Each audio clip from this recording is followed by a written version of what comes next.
AIIMS ಹೋರಾಟಕ್ಕೆ 1000 ದಿನ ಪೂರ್ಣ. ಕೇಂದ್ರ ಸರ್ಕಾರದ ತಾತ್ಸಾರ ನಡೆಗೆ ಸಂಸದ ಜಿ. ಕುಮಾರ್ ನಾಯಕ್ ಆಕ್ರೋಶ.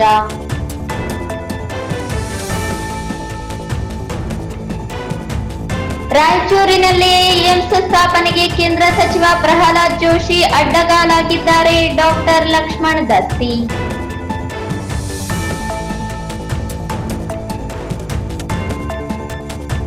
ಬಿಜೆಪಿ ಜಿಲ್ಲಾಧ್ಯಕ್ಷ ಸ್ಥಾನಕ್ಕೆ 3 ಹೆಸರು ಶಿಫಾರಸು. ಡಾಕ್ಟರ್ ಶಿವರಾಜ್ ಪಾಟೀಲ್.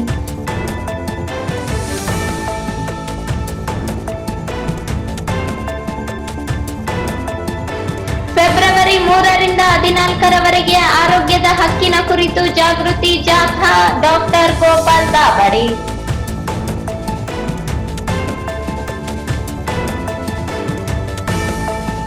ಬಹಿರಂಗವಾಗಿ ಪಕ್ಷದ ವಿಚಾರಗಳನ್ನು ಚರ್ಚಿಸುವುದು ಉತ್ತಮ ಬೆಳವಣಿಗೆಯಲ್ಲ. ಮಾನಪ್ಪ ವಜ್ಜಲ್.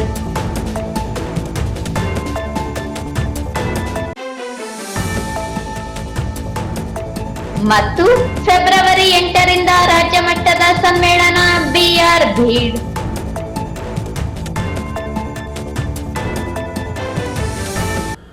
ವಾರ್ತೆಗಳ ವಿವರ.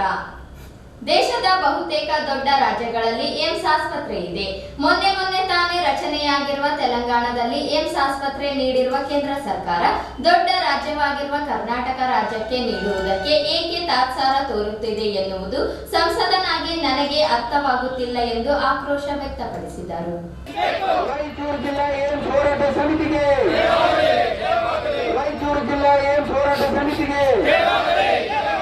ಏಮ್ಸ್ಗಾಗಿ ನಡೆಯುತ್ತಿರುವ 1000 ದಿನಗಳ ಹೋರಾಟಕ್ಕೆ ರಾಯಚೂರಿಗೆ ಏಮ್ಸ್ ನೀಡದ ಅನ್ಯಾಯ ಮಾಡುತ್ತಿರುವ ಕೇಂದ್ರ ಸರ್ಕಾರಕ್ಕೆ ಅನ್ನ ನೀಡದ ರಾಯಚೂರಿಗೆ ಏಮ್ಸ್ ನೀಡದೆ ಅನ್ಯಾಯ ಮಾಡುತ್ತಿರುವ ಕೇಂದ್ರ ಸರ್ಕಾರಕ್ಕೆ ನಮ್ಮ ಪ್ರಧಾನ ಸಂಚಾಲಕರು ಮಾತಾಡಿದ್ರು. ಈಗ ನಮ್ಮ ಮುಖ್ಯ ಅತಿಥಿಗಳಾಗಿರ್ತಕ್ಕಂಥ ಈ ರಾಯಚೂರು ಮತ್ತು ಯಾದಗಿರಿ ಸಂಸದರ ಜಿ. ಕುಮಾರ್ ನಾಯಕ್ ಅವರು ಮಾತಾಡ್ತಾರೆ. ಇವತ್ತು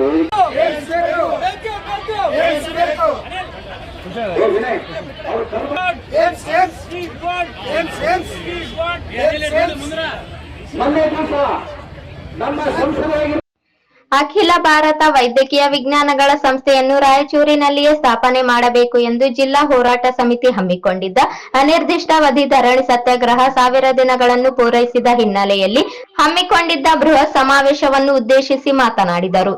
ಏಮ್ಸ್ ಆಸ್ಪತ್ರೆಯನ್ನು ರಾಜ್ಯಕ್ಕೆ ಕೊಡಿರಿ, ಅದನ್ನು ರಾಯಚೂರಿನಲ್ಲಿಯೇ ಸ್ಥಾಪಿಸುವ ಎನ್ನುವ ಬೇಡಿಕೆಗೆ ಕೇಂದ್ರ ಸರ್ಕಾರದಿಂದ ನಿರೀಕ್ಷಿತ ಮಟ್ಟದಲ್ಲಿ ಸ್ಪಂದನೆ ಸಿಗುತ್ತಿಲ್ಲ ಎಂದರು. ಕಲ್ಯಾಣ ಕರ್ನಾಟಕ ಎನ್ನುವ ಪ್ರಶ್ನೆ ಇಲ್ಲಿ ಜೀವಂತವಾಗಿ ಸ್ಟೇಜ್ ಮೇಲೆ ಇದೆ ಅಂತ ಹೇಳಲಿಕ್ಕೆ ಬಯಸ್ತೇನೆ. ಅದು ಒಬ್ಬರಿಂದ ಕೇಳ್ತಾ ಇರುವಂತದ್ದು ರಾಯಚೂರಿಗೆ ಏಮ್ಸ್ ಬೇಕು ಅಂತ ಹೇಳಿ. ಆದ್ರೆ ಒಂದು ನಾವು ಅರ್ಥ ಮಾಡ್ಕೊಳ್ಬೇಕು, ಏಮ್ಸ್ ಅಂತ ಕೊಡುವಂತದ್ದು ಒಂದು ಜಿಲ್ಲೆಗೆ ಅಂತ ಕೊಡ್ತಾ ಇಲ್ಲ, ಒಂದು ಪ್ರದೇಶಕ್ಕೆ ಮತ್ತು ಒಂದು ರಾಜ್ಯಕ್ಕೆ ಅಂತ ಹೇಳಿ ಕೊಡ್ತಾ ಇದ್ದಾರೆ. ಎಲ್ಲಾ ದೊಡ್ಡ ರಾಜ್ಯಗಳಲ್ಲಿ ಏಮ್ಸ್ ಇದೆ, ಆದ್ರೆ ಒಂದೇ ಒಂದು ದೊಡ್ಡ ರಾಜ್ಯ ಇದೆ, ಅದಕ್ಕೆ ಏಮ್ಸ್ ಸಿಗದೇ ಇರುವಂತದ್ದು ರಾಜ್ಯ ಅಂತ ಹೇಳಿದ್ರೆ ಅದೇ ನಮ್ಮ ಕರ್ನಾಟಕ ರಾಜ್ಯ. ಕರ್ನಾಟಕ ರಾಜ್ಯದ ಬಗ್ಗೆ ಈ ರೀತಿಯ ಯಾಕೆ ಅವರಿಗೆ ಕಾಳಜಿ ಇಲ್ಲದೆ ಇರುವಂತದ್ದು, ಯಾಕೆ ಒಂದು ರೀತಿಯ ತಾತ್ಸಾರ ಮನೋಭಾವ ಅಂತ ಹೇಳಿ ನನಗಂತೂ ಖಂಡಿತವಾಗಿ ಅರ್ಥವಾಗ್ತದೆ. ನಾವೇನಾದ್ರೂ ನಿಮ್ಗೆ ಒಂದು ಪ್ಯಾಲೇಸ್ ಕಟ್ಕೊಡಿ ಅಂತ ಕೇಳಿದೀವ, ತಾಜ್ಮಹಲ್ ಕಟ್ಕೊಡಿ ಅಂತ ಕೇಳಿದೀವ, ಏನ್ ಕೇಳ್ತಾ ಇದ್ದೀವಿ? ಇಲ್ಲಿ ಜನಕ್ಕೆ, ಈ ಪ್ರದೇಶದ ಜನಕ್ಕೆ ಒಂದು ಆಸ್ಪತ್ರೆ ಕಟ್ಕೊಡಿ ಅಂತ ಕೇಳ್ತಾ ಇದ್ದೀವಿ ಅಷ್ಟೇ. ಒಂದು ಆಸ್ಪತ್ರೆ ಕೊಡಿ ಅಂತ ಕೇಳ್ತಾ ಇದ್ದೀವಿ. ಆಸ್ಪತ್ರೆಗಳಲ್ಲಿ ಒಂದು ಉನ್ನತ ಮಟ್ಟದ ಆಸ್ಪತ್ರೆ ಅಂತ ಹೇಳಿದ್ರೆ ನಮ್ಮ ದೇಶದಲ್ಲಿ ಇರುವಂತದ್ದು all India institute of medical sciences ಅಂತ ಹೇಳಿ, ಏಮ್ಸ್ ಅಂತ ಹೇಳಿ.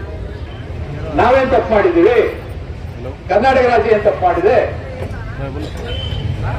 ಹೊಸದಾಗಿ ಆಗಿರುವಂತ ಆಂಧ್ರ ಪ್ರದೇಶ ಮತ್ತು ತೆಲಂಗಾಣಕ್ಕೆ ಕೊಡ್ಬೋದಾದ್ರೆ,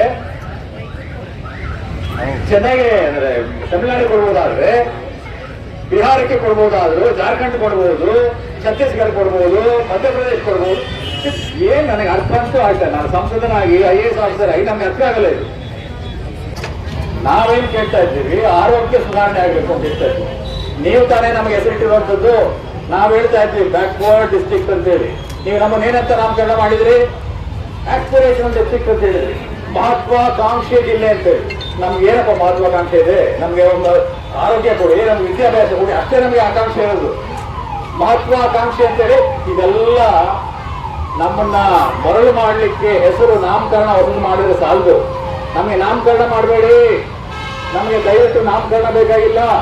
ನಮಗೆ ಬೇಕಾಗಿರುವಂಥದ್ದು ಮೂಲಭೂತ ಸೌಕರ್ಯಗಳು, ಮೂಲಭೂತ ಒಂದು ಇನ್ಫ್ರಾಸ್ಟ್ರಕ್ಚರ್ ಬೇಕು. ನಮಗೆ ಆಡಳಿತ ಚೆನ್ನಾಗಿ ನಡೀಬೇಕು, ಆರೋಗ್ಯ ಚೆನ್ನಾಗಿರಬೇಕು, ವಿದ್ಯಾಭ್ಯಾಸ ಚೆನ್ನಾಗಿರಬೇಕು, ಕಾರ್ಖಾನೆಗಳಿರಬೇಕು. ಈ ರೀತಿ ನಮಗೆ ಬೇಕಾಗಿರುವಂಥದ್ದು. ನಾವೇನು ದೊಡ್ಡ ಸಿಂಗಾಪುರ ಆಗಬೇಕು ಅಂತ ಏನು ಕೇಳ್ತಾ ಇಲ್ಲ. ಮಹತ್ವಾಕಾಂಕ್ಷಿ ಇತ್ತು ಸುಮ್ಮನೆ ಹೆಸರಿಟ್ಬಿಟ್ರೆ ಆಯ್ತೇನು? ಏನಾದ್ರೂ ಒಂದು ಮಾಡಿಲ್ಲ, ಏನಾದ್ರೂ ಒಂದು ಮಾಡಿ. 10 ವರ್ಷ ಅಧಿಕಾರ ಮಾಡ್ತಾ ಇದ್ದೀವಿ, ಇದನ್ನ 10 ವರ್ಷದಿಂದ ನೀವು ಯಾಕೆ ನೆಗ್ಲೆಕ್ಟ್ ಮಾಡಿದ್ದೀರಿ ಅಂತೇಳಿ ನಮಗಂತೂ ಅರ್ಥ ಆಗ್ತದೆ. ತೊಂದರೆಗಳು ನಮ್ಮ ರಾಯಚೂರಿನಲ್ಲಿ ಈ ರಾಜ್ಯದಲ್ಲಿಯೇ ಅತ್ಯಂತ ಹೆಚ್ಚಿನದಾಗಿದೆ. ಅನಾರೋಗ್ಯ ಹೆಚ್ಚಿದೆ, ತಾಯಿ ಮರಣದ ಪ್ರಮಾಣ ಜಾಸ್ತಿ ಇದೆ, ಮಕ್ಕಳ ಶಿಶು ಮರಣ ಪ್ರಮಾಣ ಜಾಸ್ತಿ ಇದೆ. ಇದೆಲ್ಲ ಇರುವಂತ ಸಂದರ್ಭದಲ್ಲಿ ನಾವು ಮಾಡಬೇಕಾಗಿರುವಂತ ಕೆಲಸ ಅಂತ ಹೇಳಿದ್ರೆ ಆರೋಗ್ಯದ ಕೋಟೆಯನ್ನ ರಾಯಚೂರಲ್ಲೇ ಭದ್ರಪಡಿಸಬೇಕು. ಅದು ಹಳೆಯ ಕೋಟೆ ನಮ್ಮ ಹಿರಿಯರು ಕಟ್ಟಿದಂಥದ್ದು. ನಾವು ಕಟ್ಟಬೇಕಾಗಿರೋ ಕೋಟೆ ಅಂತ ಹೇಳಿದ್ರೆ ಪ್ರಜಾಪ್ರಭುತ್ವದ ಕೋಟೆ. ಪ್ರಜಾಪ್ರಭುತ್ವದ ಕೋಟೆಗಳಿಗೆ ಮೊಟ್ಟ ಮೊದಲನೇದಾಗಿ ಶಿಕ್ಷಣ ಮತ್ತು ಆರೋಗ್ಯ. ಶಿಕ್ಷಣ ಮತ್ತು ಆರೋಗ್ಯ ನಾವು ಕಟ್ಟಬೇಕಾಗಿರುವಂತಹ ದೊಡ್ಡ ಕೋಟೆಗಳು. ನಗರ ಶಾಸಕ ಡಾಕ್ಟರ್ ಶಿವರಾಜ್ ಪಾಟೀಲ್ ನನ್ನ ಹಾಗೂ ನಮ್ಮ ಪಕ್ಷದ ಬೆಂಬಲ ಏಮ್ಸ್ ಹೋರಾಟಕ್ಕೆ ಇದೆ. ಜಿಲ್ಲಾ ಕೋರ್ ಕಮಿಟಿಯಲ್ಲಿ ದೆಹಲಿಗೆ ನಿಯೋಗ ಕರೆದೊಯ್ಯಲು ತೀರ್ಮಾನಿಸಲಾಗಿದೆ ಎಂದರು. ಇವತ್ತು ಏಮ್ಸ್ ಸ್ಥಾಪನೆ ಆಗಬೇಕು ಅಂತೇಳಿ ನಾವು ಹೋರಾಟ ಮಾಡುವ ಮುಂಚೆ ನಮ್ಮ ಗಮನಕ್ಕೆ ಬಂದಾಗ ನಾವು ಕೇಂದ್ರ ಸರ್ಕಾರಕ್ಕೆ ಹೋದಾಗ ಕಾರ್ಪೊರೇಷನ್ ಇದೆ ಏನಂತ ಕೇಳಿದ್ರು, ಏರ್ಪೋರ್ಟ್ ಇದೆ ಏನಂತ ಕೇಳಿದ್ರು. ಇವೆಲ್ಲವೂ ಆಗಬೇಕು ಅಂತೇಳಿ ಕಳೆದ ಬೊಮ್ಮಾಯಿ ಸಾಹೇಬ್ರ ಫೆಬ್ರವರಿ ಬಜೆಟ್ ನಲ್ಲಿ ನಾವು ರಾಯಚೂರು ನಗರ ಸಭೆಯನ್ನ ಕಾರ್ಪೊರೇಷನ್ ಮಾಡ್ಬೇಕಂತೇಳಿ ಬಜೆಟ್ ನಲ್ಲಿ ಅನೌನ್ಸ್ ಮಾಡಿದಂತ ಏಕೈಕ ಸರ್ಕಾರ ಯಾವ್ದಾದ್ರೆ ಅದು ಮಾನ್ಯ ಬಿಜೆಪಿ ನಮ್ಮ ಬೊಮ್ಮಾಯಿ ಸರ್ಕಾರ ಅಂತ ಹೇಳಿಕ್ಕೆ ಬಯಸ್ತೇನೆ ನಾನು. ಅಂತ ಕಾರ್ಯಕ್ರಮದ ಕೈಪಿಡಿಯಲ್ಲಿ ಬೊಮ್ಮಾಯಿ ಸಾಹೇಬರು ರಾಯಚೂರಿಗೆ ಕಾರ್ಪೊರೇಷನ್ ಮಾಡ್ಬೇಕಂತೇಳಿ ಅನೌನ್ಸ್ ಮಾಡಿ ಬರೀ ನಾವ್ ಏನ್ ಮಾಡಿದೀವಿ, ನಾವು ಮುಂದೆ ಎಲ್ಲಿ ಹೋಗ್ತದ ನಮ್ಮ ರಾಯಚೂರು? ನಾವು ಜಗಳಾಡ್ಕೊಂಡಿದ್ರೆ ಏನಾಗೋದಿಲ್ಲ. ನಾವೆಲ್ಲ ಒಟ್ಟಿಗೆ ಹೋರಾಟ ಮಾಡಿದ್ರೆ ಮಾತ್ರ ರಾಯಚೂರು ಅಭಿವೃದ್ಧಿ ಸಾಧ್ಯ. ಆ ನಿಟ್ಟಿನಲ್ಲಿ ನನ್ನ ಸಂಪೂರ್ಣ ಸಹಕಾರ ಹೋರಾಟ ಸಮಿತಿಗೆ ಇರ್ತದೆ ಅಂತ ಹೇಳಿಕೆ ಬಯಸ್ತೇನೆ ನಾನು. ಸಂಪೂರ್ಣ ಸಹಕಾರ ಯಾವ ತ್ಯಾಗಕ್ಕೂ ನಾನು ಸಿದ್ಧ ಇದ್ದೀನಿ. ಇವತ್ತು ಅಧಿಕಾರ ಮುಖ್ಯ ಅಲ್ಲ, ಪಕ್ಷ ಮುಖ್ಯ ಅಲ್ಲ, ನಮಗೆ ನಮ್ಮ ರಾಯಚೂರು ಜಿಲ್ಲೆ ಮುಖ್ಯ, ರಾಯಚೂರು ನಗರ ಮುಖ್ಯ ಅಂತ ಹೇಳಿಕೆ ಬಯಸ್ತೇನೆ ನಾನು. ಸುಮ್ಮನೆ ನಾವು ಬಂದು ಸ್ಟೇಜ್ ನಲ್ಲಿ ಮಾತಾಡಿ ಗರ್ವ ಕೊಚ್ಕೊಂಡು ಮಾತಾಡೋದು ಇಂಪಾರ್ಟೆಂಟ್ ಅಲ್ಲ. ಇವತ್ತು ನಾವು ಏನು ಕೆಲಸ ಮಾಡ್ತೀವಿ, ನಮ್ಮ ತ್ಯಾಗ ಎಷ್ಟು, ನಮ್ಮ ಶ್ರದ್ಧೆ ಎಷ್ಟು, ನಮ್ಮ ನಿಷ್ಠೆ ಎಷ್ಟು ಈ ರಾಯಚೂರಿನ ಜನರಿಗೆ ಅಂತ ತೋರಿಸಿಕೊಡುವಂತ ಕಾಲ ಮುಂದೊಂದು ದಿನ ಬರ್ತದ, ತೋರಿಸಿಕೊಡೋಣ ಅಂತ ಹೇಳಿಕೆ ಬಯಸ್ತೇನೆ. ಇವತ್ತು ನಾವು ರಾಯಚೂರು ಜಿಲ್ಲಾ ಬಿಜೆಪಿ ಘಟಕದ ಕೋರ್ ಕಮಿಟಿ ಸಭೆ ಕರೆದಿದ್ದೆ ನಾನು. ಇವತ್ತು ಕೋರ್ ಕಮಿಟಿ ಸಭೆಯಲ್ಲಿ ಎಲ್ಲರೂ ನಾವು ಮಾಜಿ ಶಾಸಕರು ಮಾಜಿ ಎಂಪಿಗಳು ಎಲ್ಲರೂ ಭಾಗವಹಿಸಿದ್ದೇವೆ. ನಾವು ಭಾಗವಹಿಸಿ ತೀರ್ಮಾನ ತೆಗೆದುಕೊಂಡಿದ್ದೇವೆ. ನಮ್ಮ ಬಿಜೆಪಿ ಪಕ್ಷದ ವತಿಯಿಂದ ಸಪರೇಟ್ ಡೆಲಿಗೇಷನ್ ನಾವು ಕೇಂದ್ರ ಸರ್ಕಾರಕ್ಕೆ ಹೋಗಿ ಅಲ್ಲಿನ ಮುಖ್ಯಮಂತ್ರಿ, ಅಲ್ಲಿನ ಪ್ರಧಾನಮಂತ್ರಿಗಳನ್ನ, ಹೋಮ್ ಮಿನಿಸ್ಟರ್ನ ಮತ್ತು ಸಂಬಂಧಪಟ್ಟಂತ ಇಲಾಖೆ ಸಚಿವರನ್ನ ಭೇಟಿಯಾಗಿ ರಾಯಚೂರಿಗೆ ಏಮ್ಸ್ ಕೊಡಬೇಕು ಅನ್ನೋ ಒತ್ತಾಯ ನಾವು ಮಾಡ್ತೇವೆ ಅಂತೇಳಿ ತೀರ್ಮಾನ ಕೈಗೊಂಡಿದ್ದೇವೆ.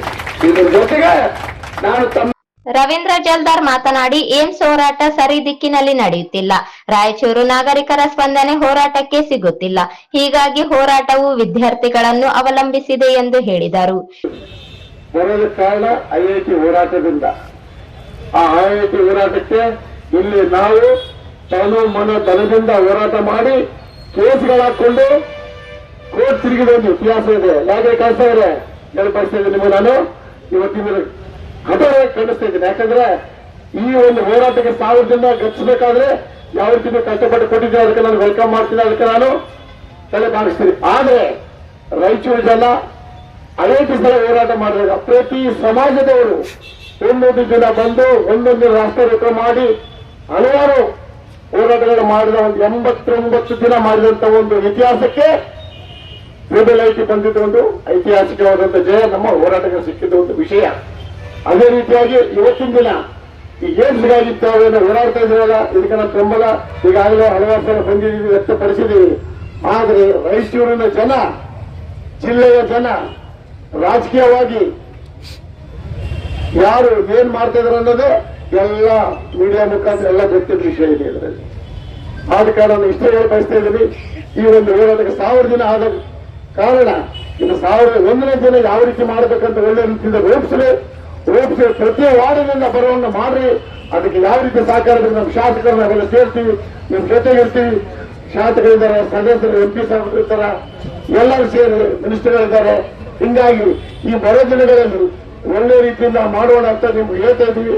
ಆದ ಕಾರಣ ಎಲ್ಲರೂ ನಮಗ ಸಹಕಾರ ಇದೆ, ನಾವು ನಿಮ್ ಜೊತೆ ಸಹಕಾರ ಮಾಡ್ತೀವಿ ಅಂತ ಹೇಳಿ ಬಯಸ್ತಾ ಇದ್ದೀವಿ. ಯುವ ಮುಖಂಡ ರವಿ ಬೋಸರಾಜ್ ಮಾತನಾಡಿ, ಏಮ್ಸ್ಗಾಗಿ ಸಂಸದ ಜಿ ಕುಮಾರ್ ನಾಯಕ್ ಅವರು ರಾಜ್ಯ ಮಟ್ಟ ಹಾಗೂ ರಾಷ್ಟ್ರೀಯ ಮಟ್ಟದಲ್ಲಿ ಧ್ವನಿ ಎತ್ತುವ ಕೆಲಸ ಮಾಡುತ್ತಿದ್ದಾರೆ.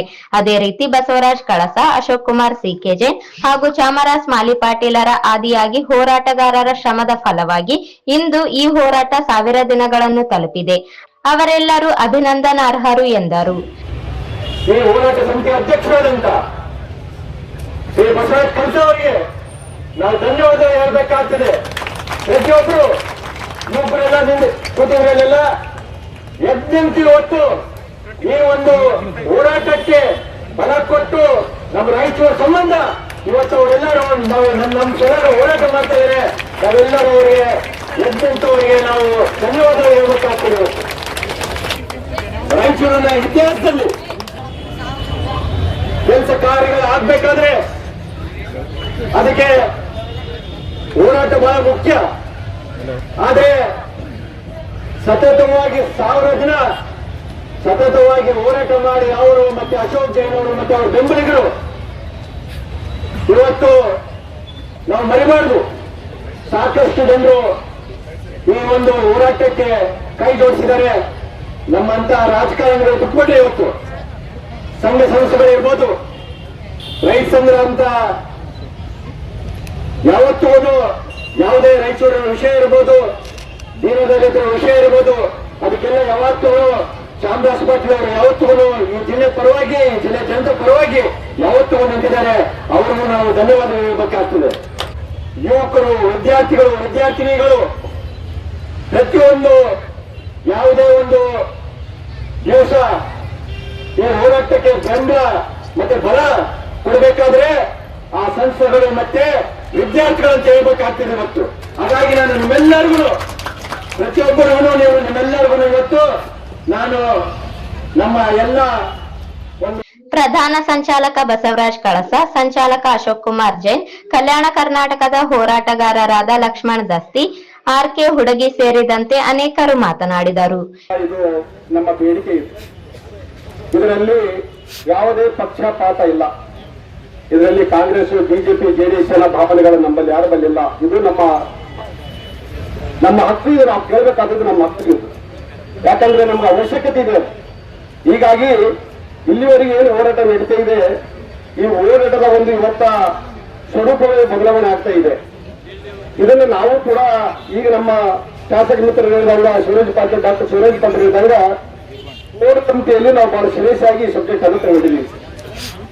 ತೋಳಿಗೆ ನಿಯೋಗ ಪಕ್ಷದಿಂದ ಹೋಗೋದ್ರ ಜೊತೆಯಲ್ಲಿ ಎಲ್ಲಾ ಪಕ್ಷಾತೀತವಾಗಿ ಯಾರು ಬಂದರೂ ಕೂಡ ಎಲ್ಲರೂ ಭಾಗವಹಿಸಿ ತೇಲಿಗೆ ಹೋಗಿ ಕೇಳಬೇಕಾದ ನಮ್ಮ ಹಕ್ಕನ್ನ ನಾವು ಕೇಳಕ್ಕೆ ನಾವೆಲ್ಲರೂ ಸಿದ್ಧರಾಗಿದ್ದೀವಿ. ಹೋಗೋಣ. ಇವರು ನಮ್ಮ ಸಮಸ್ಯೆ ಇದೆ. ಇವತ್ತ ತೇಲಿ ಮಟ್ಟದಲ್ಲಿ ಹೋಗಿ ಸಂಬಂಧಪಟ್ಟಂತ ಅಲ್ಲಿ ನಮ್ಮ ಪ್ರಧಾನಮಂತ್ರಿಗಳು, ಈಗ ಹೇಳಿದಾಗ ಗೃಹ ಮಂತ್ರಿಗಳು, ಸಂಬಂಧಪಟ್ಟಂತ ಸಚಿವರುಗಳಲ್ಲಿ ಅನೇಕ ಅಲ್ಲಿ ನಮ್ಮ ಹೈಕಮಾಂಡ್ಗಳ ಲೀಡರ್ಗಳ ಮೇಲೆ ಒತ್ತಡ ಆಗ್ತಕ್ಕಂಥದ್ದು ಖಂಡಿತವಾಗಿ ನಾವು ಮಾಡಬೇಕಾಗಿದೆ. ನಾವು ಮಾಡ್ತೀವಿ, ಅದು ನಮ್ಮ ಕರ್ತವ್ಯ. ನಿಮ್ಮೆಲ್ಲರ ಸಮಸ್ಯೆ ಅಲ್ಲ, ಇದು ನಮ್ಮ ಸಮಸ್ಯೆ. ಇದು ನಮ್ಮ ಜಿಲ್ಲೆಯ ಸಮಸ್ಯೆ ಇರ್ತಕ್ಕಂಥದ್ದು. ಪ್ರತಿ ನಮ್ಮ ತಾಲೂಕಿನ ಪ್ರತಿ ಹಳ್ಳಿಗಳಿಗೆ ಪ್ರತಿಯೊಬ್ಬರಿಗೂ ಅವಶ್ಯಕತೆ ಇರ್ತಕ್ಕಂಥದ್ದು.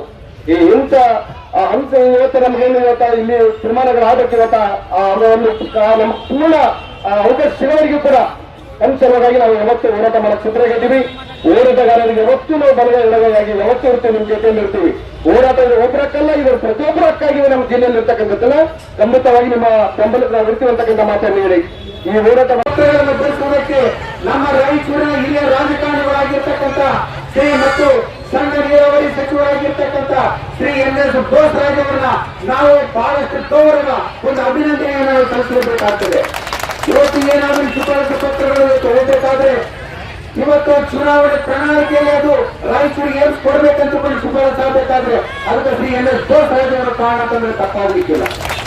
ಅದಕ್ಕೆಲ್ಲರಿಗೂ ಪ್ರೇರಣಾ ಶಕ್ತಿಯಾಗಿ ಇವತ್ತಿನ ನಮ್ಮ ಹೋರಾಟಕ್ಕೆ ಒಂದು ಶಕ್ತಿಯನ್ನು ಸ್ಫೂರ್ತಿಯನ್ನು ತುಂಬಿರ್ತಕ್ಕಂಥ ನಮ್ಮ ಯುವ ನಾಯಕರು, ಸರ್ವರ ನಾಯಕರಾಗಿರ್ತಕ್ಕಂಥ ಶ್ರೀ ರವಿ ಬೋಸರಾಜ್ ಅವರು ಇವತ್ತು ನಿಜವಾಗ್ಲೂ ಕೂಡ ನಮ್ಗೆಲ್ಲರಿಗೂ ಸ್ಫೂರ್ತಿಯನ್ನು ತಂದುಕೊಂಡಿರ್ತಕ್ಕಂಥವರಂತೆ ಇವತ್ತು ನಾವು ಬಹಳ ಅಭಿನಂದನೆಯನ್ನ. ಇದಕ್ಕೂ ಮೊದಲು ಕರ್ನಾಟಕ ಸಂಘದಿಂದ ಹೋರಾಟ ಪ್ರತಿಭಟನಾ ಮೆರವಣಿಗೆ ಸತ್ಯಾಗ್ರಹ ವೇದಿಕೆಯವರೆಗೂ ಸಾಗಿ ಬಂತು. ನಂತರ ಸಮಾವೇಶವಾಗಿ ಮಾರ್ಪಟ್ಟಿತು. ವೇದಿಕೆಯಲ್ಲಿ ನಗರಸಭೆ ಉಪಾಧ್ಯಕ್ಷ ಸಾಜಿದ್ ಸಮೀರ್, ಕಲಬುರಗಿಯ ಶರಣಬಸಪ್ಪ ಅಪ್ಪ, ಶಿಕ್ಷಣ ಸಂಸ್ಥೆಯ ಕಾರ್ಯದರ್ಶಿ ಬಸವರಾಜ್, ಕಾಂಗ್ರೆಸ್ ಮುಖಂಡರಾದ ನರಸಿಂಹಲು ಮಾಡಗಿರಿ, ವಿಶ್ವನಾಥ್ ಪಟ್ಟಿ, ಹೋರಾಟಗಾರರಾದ ಜಾನ್ ವೆಸ್ಲಿ, ವಿನಯ್ ಕುಮಾರ್ ಚಿತ್ರಗಾರ, ಎಂಆರ್ ಭೇರಿ, ನರಸಪ್ಪ ಬಾಡಿಯಲ್, ಆರಿಫ್ ಮಿಯಾ ನೆಲಹಳ್, ಮಹಮ್ಮದ್ ಇಸಾಕ್, ವೆಂಕಟರೆಡ್ಡಿ, ವೆಂಕಯ್ಯ ಶೆಟ್ಟಿ ಹೊಸಪೇಟೆ, ಪರಶುರಾಮ್, ರಮೇಶ್ ರಾವ್ ಕಲ್ಲೂರ್, ರಾಜಶೇಖರ್ ನಾಯಕ್ ಸೇರಿದಂತೆ ಹಲವಾರು ನಾಯಕರು ವೇದಿಕೆಯನ್ನು ಅಲಂಕರಿಸಿದ್ದರು. ವಿವಿಧ ಶಾಲಾ ಕಾಲೇಜುಗಳ ಮಕ್ಕಳು ಹೆಚ್ಚಿನ ಸಂಖ್ಯೆಯಲ್ಲಿ ಪಾಲ್ಗೊಂಡಿದ್ದರು.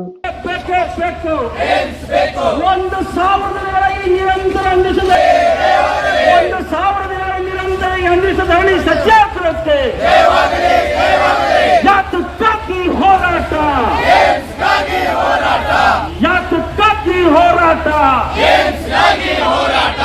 ಎಲ್ಲಿಯವರೆಗೆ ಹೋರಾಟ ಏನ್ ಅಂಗಡಿಯವ್ರು ನೋಡಬೇಕಿರಪ್ಪ, ನೀವು ಸ್ವಯಂ ಪ್ರೇರಿತ ಬಂದ್ ಮಾಡ್ಕೊಂಡ್ ಬರ್ಬೇಕು. 1,000 ಜನ ಹೋರಾಟ, ಅಂಗಡಿಯವ್ರು ಹೊರಗೆ ನಿಂತು ಏನ್ ಚಂದ ನೋಡ್ತಾರೆ ನೀವು.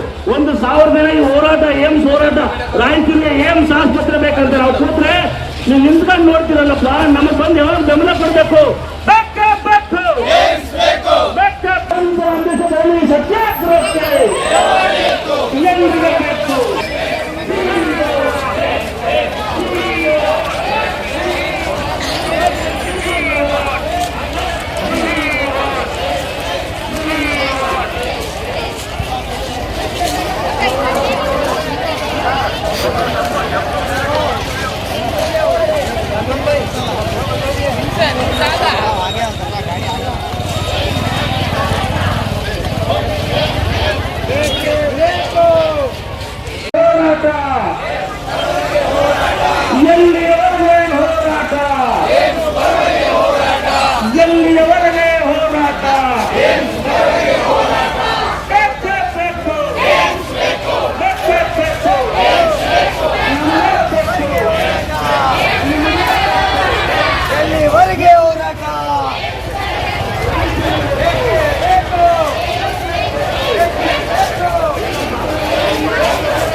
ಸತ್ಯಾಗ್ರಹಕ್ಕೆ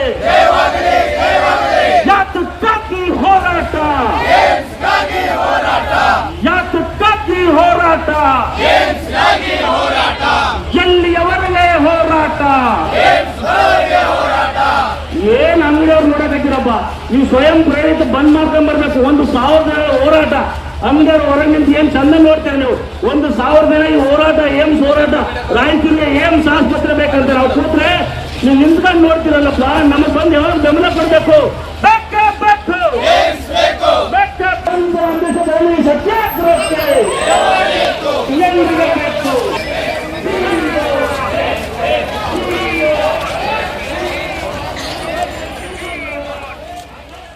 371J ಕಲಂ ವಿಶೇಷ ಸ್ಥಾನಮಾನ ಪಡೆದಿರುವ ಕಲ್ಯಾಣ ಕರ್ನಾಟಕದ ಮಹತ್ವಾಕಾಂಕ್ಷೆ ಜಿಲ್ಲೆಯಾದ ರಾಯಚೂರಿನಲ್ಲಿ ಏಮ್ಸ್ ಸ್ಥಾಪನೆ ಮಾಡಬೇಕು ಎಂದು 1,000 ದಿನಗಳಿಂದ ನಡೆದಿರುವ ಹೋರಾಟಕ್ಕೆ ಕೇಂದ್ರ ಸರ್ಕಾರ ಕಿಂಚಿತ್ತು ಸ್ಪಂದಿಸದೆ ಮಲತಾಯಿ ಧೋರಣೆ ಅನುಸರಿಸುತ್ತಿರುವುದು ಖಂಡನೀಯ ಎಂದು ಕಲ್ಯಾಣ ಕರ್ನಾಟಕ ಹೋರಾಟ ಸಮಿತಿಯ ಸಂಸ್ಥಾಪಕ ಅಧ್ಯಕ್ಷ ಡಾಕ್ಟರ್ ಲಕ್ಷ್ಮಣ್ ದಸ್ತಿ ಹೇಳಿದರು.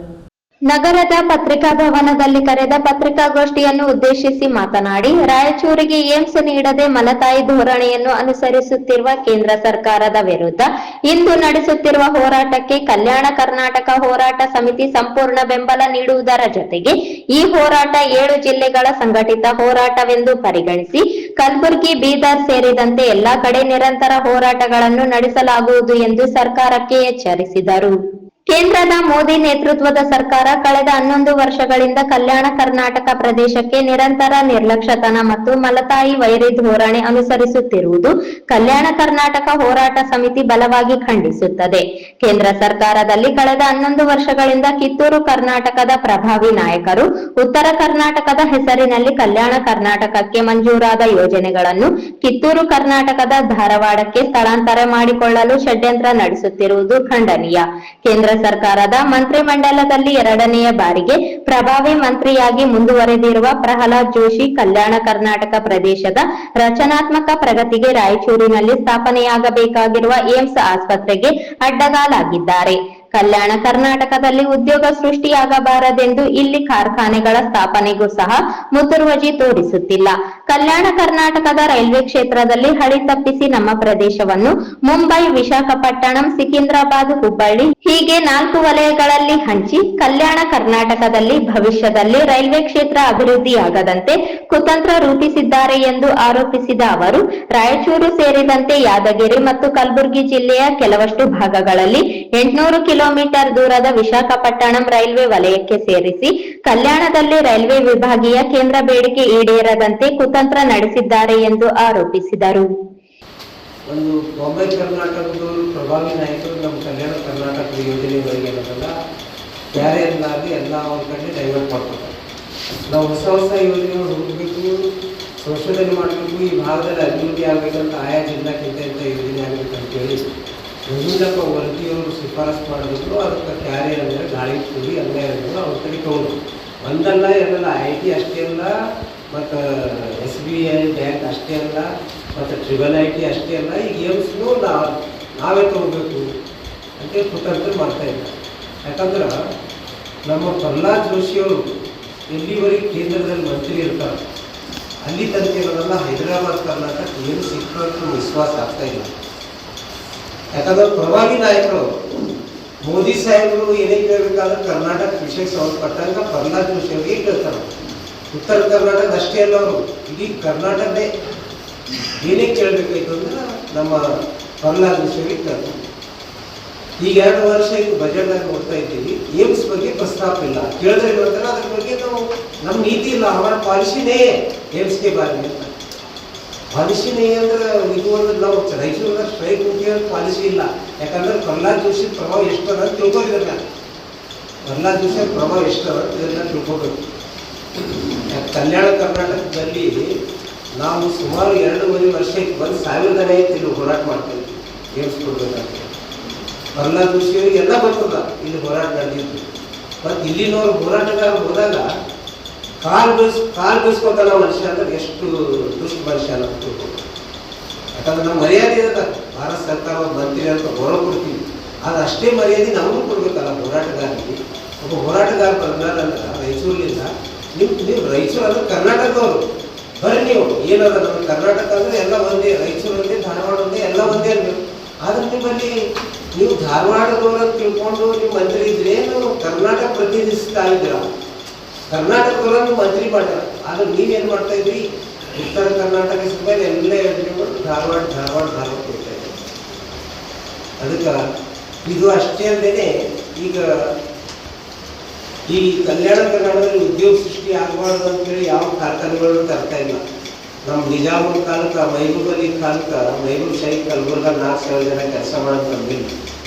ಸ್ಟಾರ್ಟ್ ಮಾಡಿದ್ರು, ಒಂದು 100 ವರ್ಷ ಆದ್ಮೇಲೆ ಬಂದ್ಬಿಟ್ಟು ಇನ್ನೂ ತನಕ ಕೇಂದ್ರ ಸರ್ಕಾರ ಒಂದು ಫ್ಯಾಕ್ಟ್ರಿ ಇಲ್ಲ. ದುಃಖದ ವಿಷಯ.